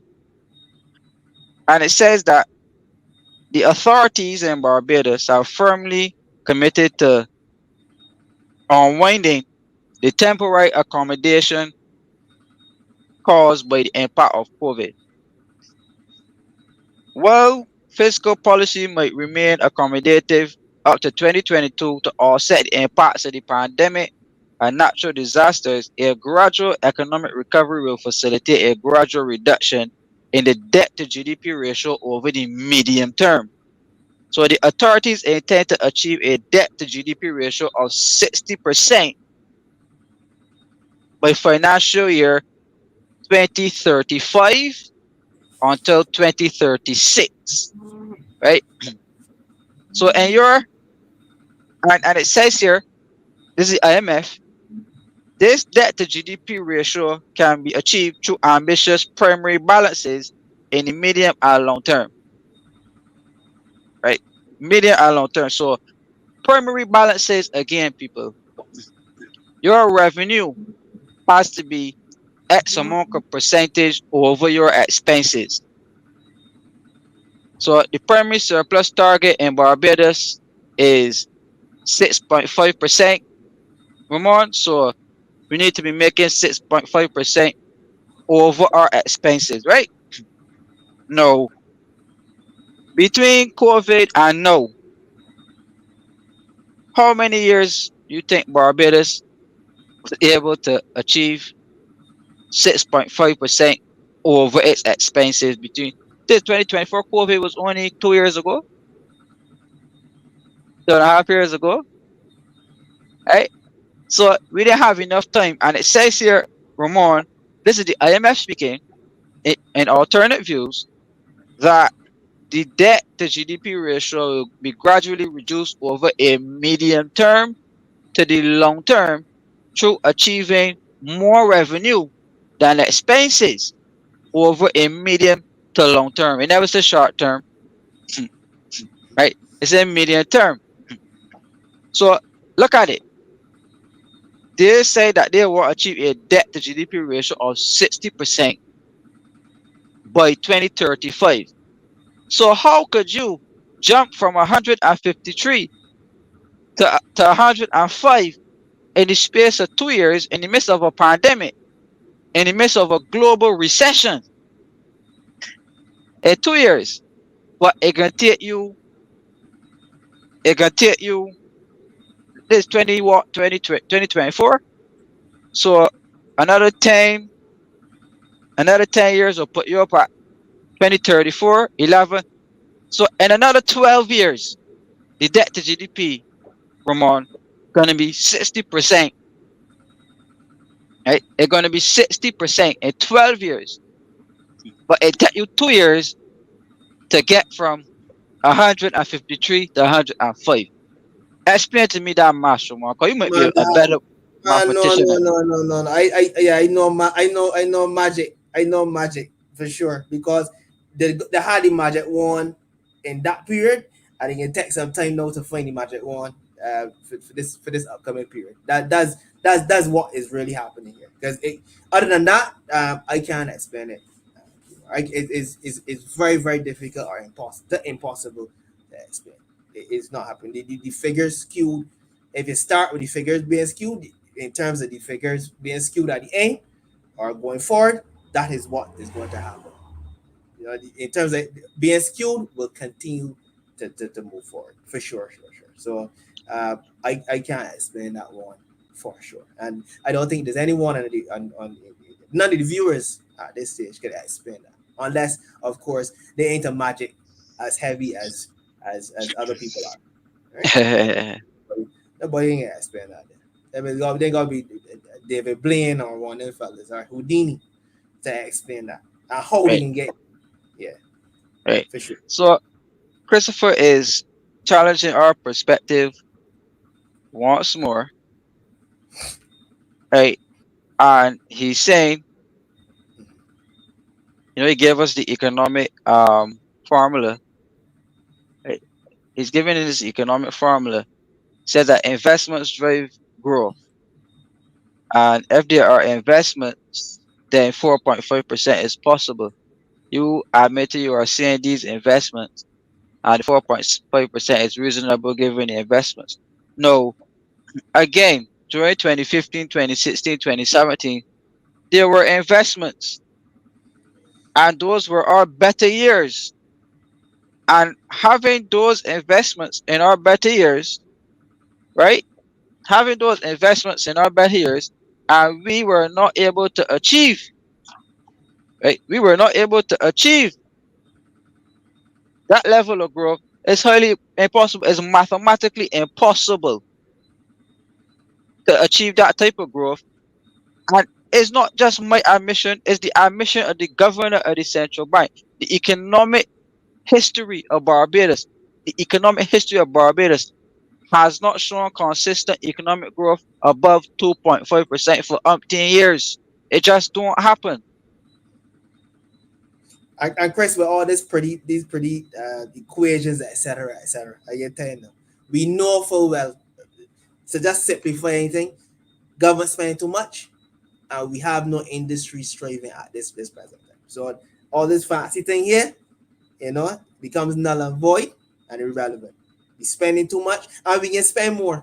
We can spend more. Ain't a doubt about that, right? So under favorable conditions, we weren't able to achieve these great feats in terms of the economy, etc., etc. So now, with more adverse conditions, how are we going to achieve those things? That's the question, right? So that's just in simple terms. In simple terms. All right. So it goes on to say here in Alternate Views, the book, that the projected improvement in government's fiscal position, meaning, how government will continue to get the growth, right? How government continue to implement the expenditure cutting programs.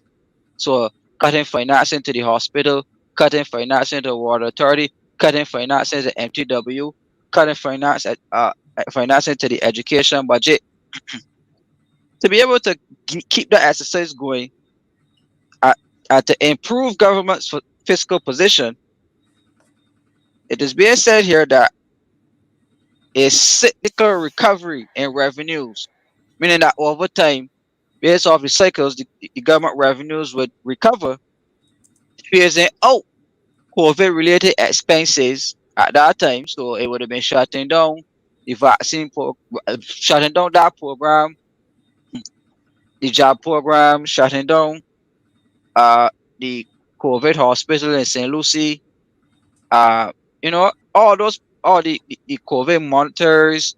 So all the COVID related expenditures that the government had to be phased out, right? A lot of people don't want to acknowledge that COVID spending created what we call artificial spurts of growth, right? COVID spending is part of the reason, or how the reason is the government is fudging the numbers as well, because the government had to spend unusually large sums of money during COVID to combat it, and therefore all of that is included in the fudging of the numbers to show. I call it artificial improvement because they're not any real improvement. They're just you cannot get COVID every year, right? COVID is a rare occurrence, so just to hold, for example, the 2018 election was an anomaly. You will hardly find that ever happening again in the history of Barbados, right?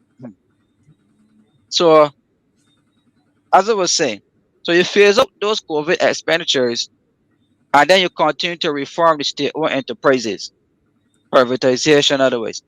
So, while the government revenue was recovering, um, the government had a reduction in some of their targets, right? And the real challenge started for the government of Barbados, as they were expected to continue cutting expenditures in government and to look for exercises to create further revenue generation with the aim of meeting the IMF primary surplus targets. So I argue that in order to recover the economy, a recovery in revenues needed to happen. We needed to shut down the COVID program, and we needed to streamline the SOEs in a bit more. And then the IMF suggested that government implement what you call a fiscal rule, right?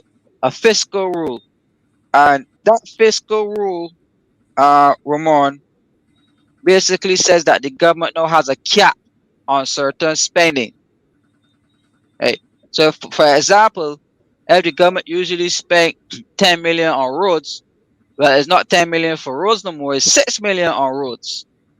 If the government spent 20 million on the hospital, it's no longer 20 million on the hospital, it's maybe 15 million. If the government spent 30 million on running the schools, it's no longer 30 million, it's 20 million. So those cuts in budgets, Ramon, is basically what you call fiscal rules, right? Which caps the government from overspending, right? Overspending on certain ministries and areas. But what impact do you see, Ramon? What impact do you see in the government continuing to implement this expenditure cutting program all through the ministries of our base? What impacts do you see on the society of the country? Well, I see, goods and services, being in terms of the quality of goods and services rendered, gonna be lacking in a serious way. I mean, you're cutting funding, money is needed as well to perform these tasks, and staff needed, etc., etc. So these vital areas, these vital areas in which people work and provide goods and services, for sure, it will be impacted in a serious, in a negative way, in a very, very negative way. So, as a young person, what impact does it have on your future, knowing that the government is skillfully cutting its budget and cutting the investment that it traditionally made in its people? What impact would that have on your future as a young person? all of that very, very dim, very dim, and a very anxious uh, outlook on the future. I can tell you that. That's why we probably have a lot of anxious young people. There's a lot of uncertainty. And with that being said, if not managed correctly, the uncertainty, the risk, uh, there's chaos and all types of other ills in society. So again, that's the domino effect. Things continue to tumble. One domino continues to tumble after the other one if this continues, right? If this continues. And I just want to make a point. I'm trying to think of a time in the future when I know COVID had a major impact where the economy and so forth is concerned. But which year or which time in the future we will stop? Obviously, you will say, you know what, COVID happened, and let us move forward. Let us have innovative thoughts on how we can move forward and stop, blaming COVID all the time. I want to see that happening at some point in time, right? So I just want to make that general point. I find that COVID is at the center of a conversation when people are not being responsible or taking accountable, are being accountable for the mismanagement of the finances and the economy and so forth. I find that COVID and what happened in COVID obviously is the main topic there, right? So I just want to see the time and period where we said we don't mention COVID and we move forward and try to get things right? Think of innovative ways of building the economy. I want to see that happen. That's just a side note. That's a general side note. Huh? Yeah, it's just a side, but the side becomes the middle because uh, we need to have new innovative ways to generate revenue. It can't just be tourism anymore. This can't be taxation, right? And with a dwindling population, less people to tax. That means that the tax burden on each individual is going to become substantially higher if people are not living it before. On top of the fact that people are dropping down dead for from whatever, they're just dying. So something to think about. Now, to finish this quote here, Ramon, it says that the IMF is quoted as saying that the successful 2018 to 2019 public debt restructuring, and it explained to the audience how the debt restructuring went down with just us wiping off of the debt, has helped to rebuild confidence in the country's macroeconomic framework. However, the domestic economy, meaning the economy for locals, continues to experience severe turmoil. Unfavorable terms of repayment in bonds have delayed much needed cash injections to locals. Inflation continues to rapidly increase the cost of living for Barbadians, and many creditors owed by the government of Barbados are still awaiting a promise to pay of the debt owed to them.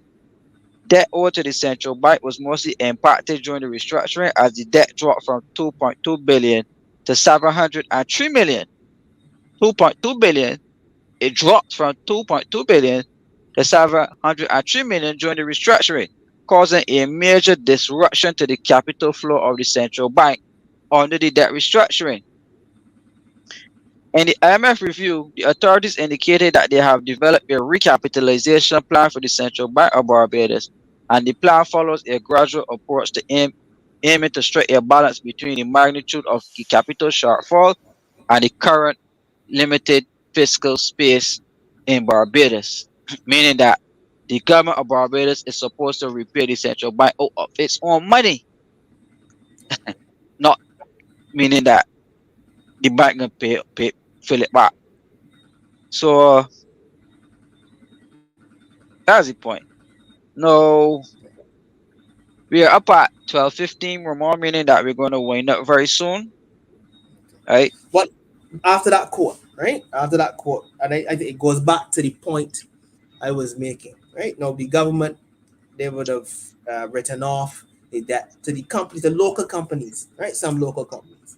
Now the local that hit their bottom line, right? That hit the company's bottom line. One of the biggest expenses, one of the biggest expenses in a company is salaries, right? Salaries is one of the biggest aspects. So you know who is going to be cut there, right? The employees, they're going to be cut. So with them being cut, you know, can't feed John, can't feed Sam. So that is why the smaller person is feeling it, because big company, money not paid to them, affected their bottom line. Big CEOs, big shareholders say, you know what, I ain't got to ask our money. My biggest expense is a day or two salary. So, you know, restructuring. We restructuring, home time. Can't feed the family now. So that's why that it trickles down. It is a domino effect, right? So Yeah. You have a supporter here, Ramon. Jules Waldron is saying, I'm glad you gave Ramon an opportunity to co-host. He will continue to grow in strength. So thanks, Juju. Thanks, Juju. Big yes, gratitude. Big gratitude, Juju. For sure. yeah. So you have some loyal supporters on. Um, yeah. So I have 'cause as I said, we're in our last couple of minutes, so don't want to open up another topic. We could continue on next week, but I want to look at the problem that Barbados is facing, right? The overall problem that we're looking at, Ramon, is foreign exchange and our ability to earn foreign exchange. Because without foreign exchange, we can't repay the debt, right? We cannot repay the debt, and our debt dynamics have become substantially worse in terms of uh, our external debt to GDP, right? Our external debt to GDP, meaning previously under the uh, last administration, which is the DLP, we had we had Barbados was in debt, yeah, but the debt was owed to the national insurance, the debt was owed to the commercial banks, the debt was owed to the central bank, the debt was owed through treasury bills, and majority of the debt was locally denominated debt, debt that Barbados owed to Barbadians. Hardly any debt was owed outside, right? So when you heard which is the prime minister, no, when you hear the prime minister in parliament when she was opposition getting and raving about the valuation of the dollar or whatever, it would have been most difficult for the dollar to be devalued in that way because most of the debt that was owed was Barbadian denominated debt, right? So foreign exchange is what we need to have. Foreign exchange is where the focus is at, right? So Barbados right now is going through what I call a foreign exchange slide, right, Ramon? Where our ability to earn foreign exchange is becoming harder and harder and harder. And a devaluation is highly possible no because of the amount of debt that we owe to the international world. And if we can't find the foreign exchange to be able to repay those debts, then not that devaluation happens just so, but it takes a while to get there, but it is much easier to get there given the fact that you change the debt dynamics from being local, you all local, but no, you ain't all local no more because you decide that you're just in paying local and you're going to borrow international now.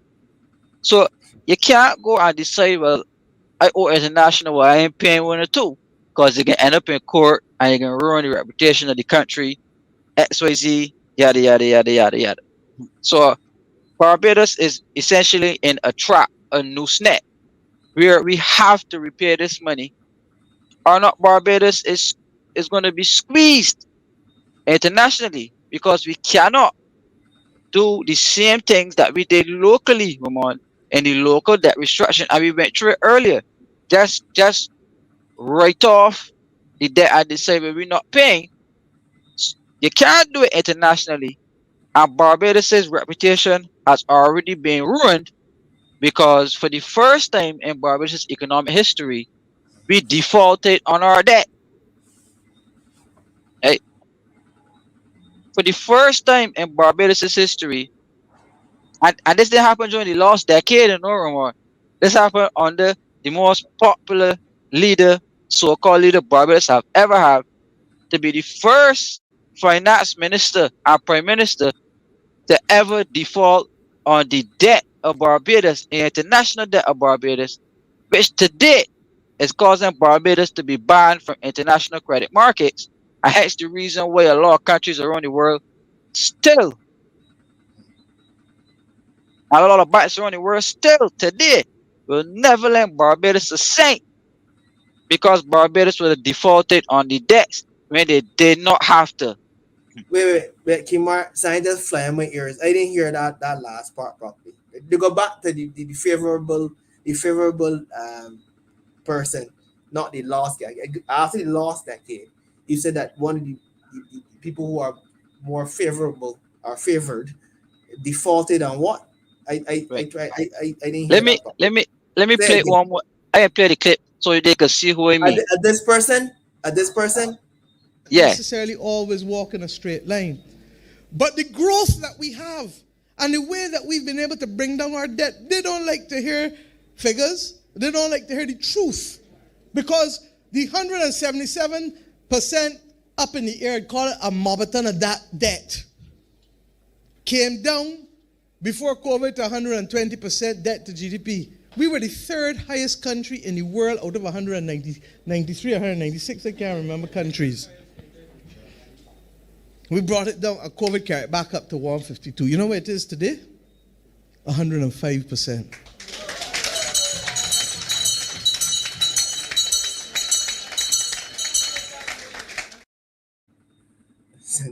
the bell here got Yes.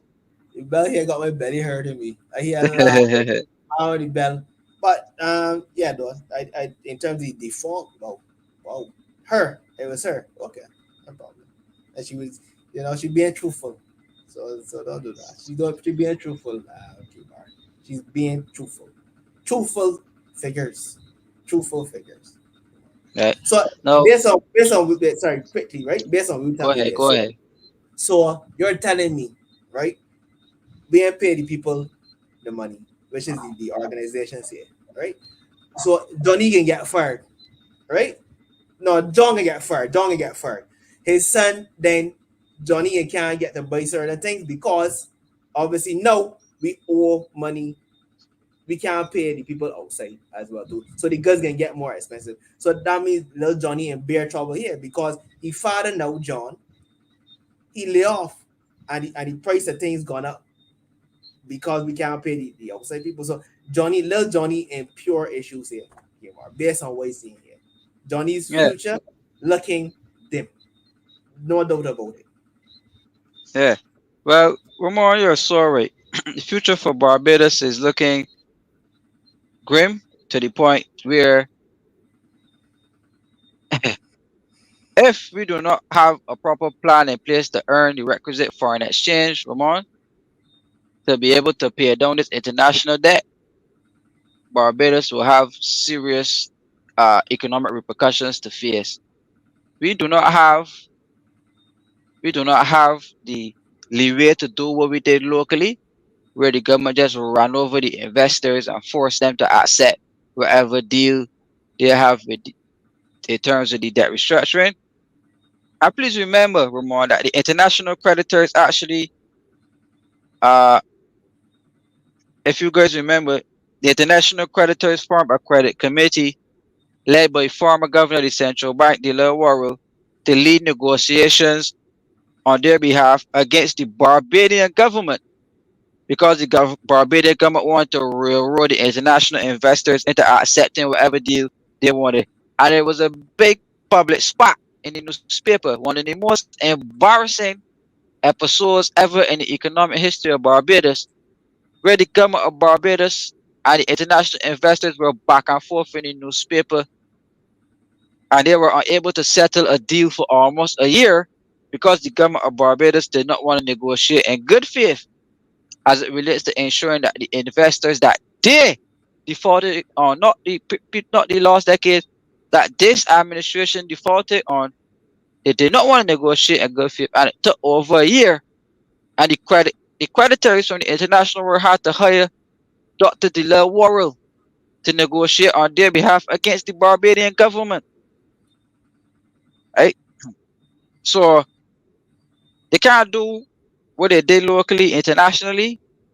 If not, Barbados will be facing serious economic and legal repercussions to its reputation, to its economy, and to its society.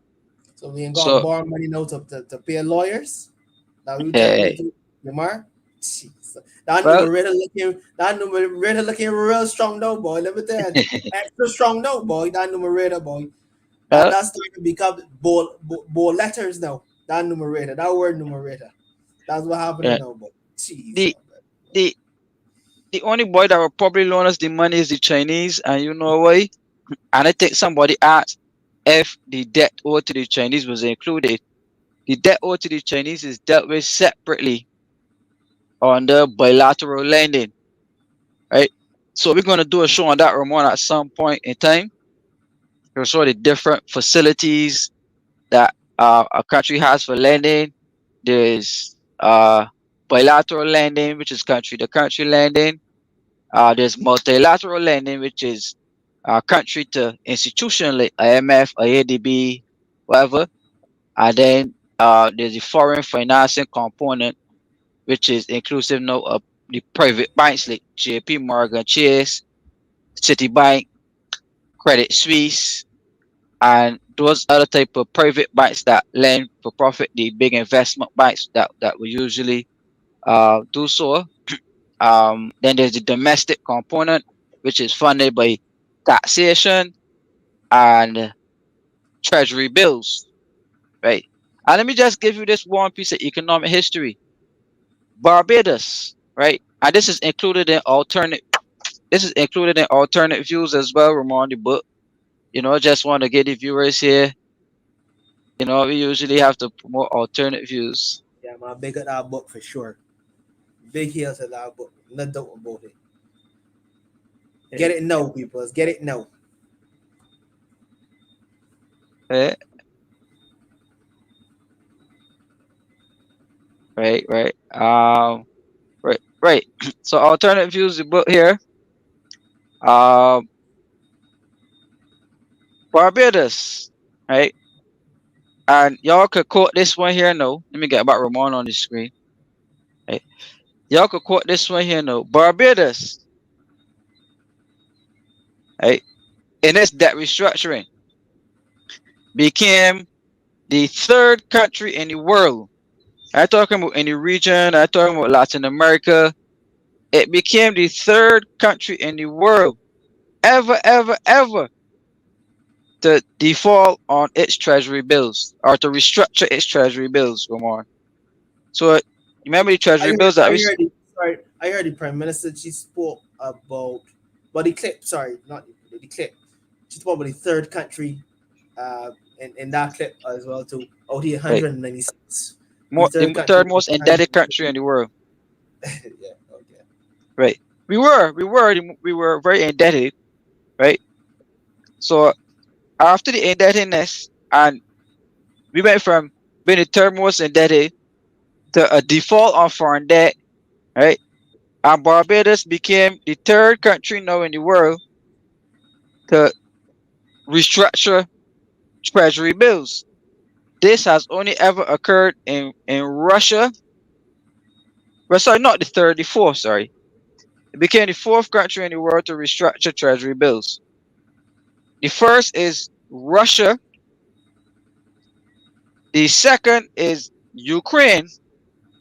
And the third was Uruguay. Right? The third was Uruguay. So after these three countries, Barbados became the next country in the globe, in the entire globe, all the countries in the globe to ever restructure treasury bills, completely robbing and fleecing the citizens of their investment in government paper. most countries that ever default on treasury bills, it takes an extensive period of time for confidence to come back to those type of investment markets. And even in debt restructuring, Greece had a debt restructuring. Um, Jamaica had a debt restructuring. Many other countries around the world had debt restructurings, and none of them restructured treasury bills. But Barbados restructured treasury bills, which completely robbed the citizens who would have invested in those treasury bills of their hard earned money. And that is basically how the debt to GDP went down in Barbados. So, Ramon, before we go, we're going to play this clip one more time, and then we're going to tell the audience that we are out of here and see you next week. Necessarily always walk in a straight line. But the growth that we have and the way that we've been able to bring down our debt, they don't like to hear figures. They don't like to hear the truth. Because the 177% up in the air, call it a marathon of that debt, came down before COVID to 120% debt to GDP. We were the third highest country in the world out of 193, 196, I can't remember countries. We brought it down, COVID carried it back up to 152. You know where it is today? 105%.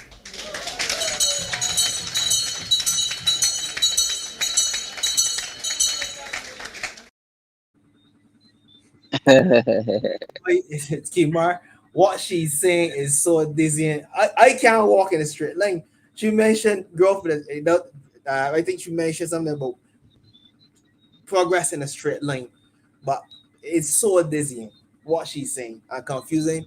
I ain't able to walk in a straight line, to be honest with you. And every time I hear, I just chuckle. I just chuckle, for sure. Yeah. You know? But And Ramon, I'm going to give you, your parting comments, give you a chance to wrap up, and then so I'm going to say my goodbyes, and then we're going to see you all next week. So over to you, sir. yeah, man, always a pleasure here on the show, Alternate Views.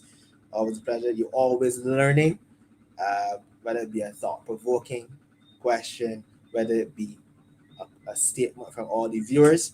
Keep those statements, keep those queries coming in. Right? We need you. We love you, and continue to have a fantastic night. Ramon Yeah, Goodman out for now. Yeah, man. yeah. Thank you very much. That is co-host Ramon Goodman, of Alternate Views. We are growing from strength to strength. We're including others on the program, giving them a chance to grow, to learn, to contribute, and to educate. Um, I'm sure Ramon, as he said, enjoys being on the program. He's learning, and that's what Alternate Views is all about. We bring economics and make it simple. As you know, our extraordinary research and analytical skills as it relates to the Barbados economy, from the period of 2018 uh, to now, actually. As Barbados is now going on to a republic, we really and truly set the scene for this country's plunge into the IMF, and we discuss the reluctant economic programs that are associated with Barbados, and we look at the continued impact that this program has on our day-to-day life, the cost of living, the way we eat, the way we think, the way we sleep, the way we breathe, the way we interact with government and governance, and we unravel the different options that we have to look at while painting a picture of the aftermath of policy decisions happening within the Barbados economy. And we also look at suggestions and to the way forward as well.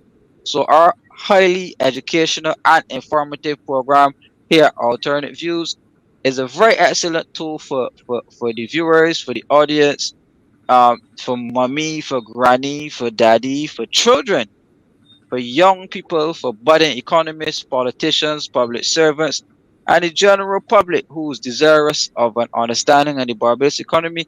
Alternate Views is the program for you. So I want to encourage you to tune on this and every Thursday. We bring alternate views. As you guys know, alternate views has been selected as an alternate, let me talk, an emergent venture 2024 both the book and the podcast has been recognized globally. We traveled to Ireland, as you know, and we would have participated in the Emergent Ventures Conference. So Alternate Views again is growing from strength to strength, and I really want to thank you guys for coming on to the program. We went past 300 people tonight, Ramon. That is good. That's lovely. Fantastic. Keep Uh, them coming. Keep them coming. Next week, we're looking at 400, 500 persons and keeping the program going. If you enjoyed the content tonight, please remember to like and share. Please remember to subscribe to the program as well so that it pops up on your screen every time Alternate Views is showing. So thank you very much, loyal Patreon supporters. Nikki Bell, Pedro Gemma, Tamika Harper, Ramin, Jujok Waldron, Peter King, Romeo Hickson, Marion Griffith, Jeremiah Joseph, Lemuel Tell. Thank you. I didn't see Sir Alfred Benjamin on tonight, but big ups to Sir Alfred, big ups to Gwenny, big ups to Tyrone Nurse. Again, big up to everybody from the constituency and the parish of St. John. Thank you, guys, for tuning in. Uh, Ramon, the compliments are still coming in very heavy for you. Blessings, Uh, blessings. I appreciate it for sure. to For sure. Lawrence, they say thank you. Quite a lot to observe. I hope we didn't lose anybody tonight. I hope that we slowed it down and explain it. And I hope that we didn't get too. Ramon, we think we got a little over the top, or we think we handled it well. We do we thing, and I think it was Jude, sip by sip. Absorb it, sip by sip, drip by drip. That's how to absorb it, Jude. That's no Yeah, worries. Yeah, man, for sure. I think we do yeah, we do a decent job, man, for sure. And I don't about that. yeah. Well, thank you very much, Ramon. Um, Tamika is saying good night to all. Looking forward to the next segment. Ramon, you need to come back. Now, Sure. Tamika, I announced earlier on the show that Ramon is our new resident co-host, which means that he ain't going nowhere. No way at Yeah, all. Came back for sure. I Ramon love will it. be on I love it here each. for sure. Yeah, man, Yeah, he will be on each and every week. for sure. Um, so get accustomed to Ramon. She's saying, glad to hear. So we're gonna Sure. grow from strength to strength and see how best we could do it. So before we go, we want to play that clip because it is so interesting. We want to play that clip one more time before we go, viewers. So here it goes. But thank you very much for tuning in. Here's the clip, and we will see you guys next week. Adios. Necessarily always walk in a straight line. But the growth that we have and the way that we've been able to bring down our debt, they don't like to hear figures. They don't like to hear the truth. Because the 177% up in the air, call it a mobbeton of that debt, came down before COVID to 120% debt to GDP. We were the third highest country in the world out of 193, 196, I can't remember countries. We brought it down, COVID carried it back up to 152. You know where it is today? 105%.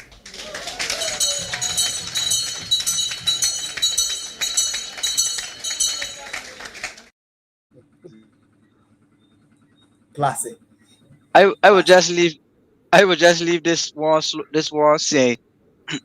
I remember the saying goes, I am pretending to be good at math nor English. I just pretended to care about people. Right? But let's not get political tonight. I had a good Yeah. show, sir. And I will see you next week. So, au revoir, everybody. Tschüss. Auf Wiedersehen. Goodbye. See you later. See you later. Have a Blessings good and love. night, Blessings and love. everyone. Yeah, man.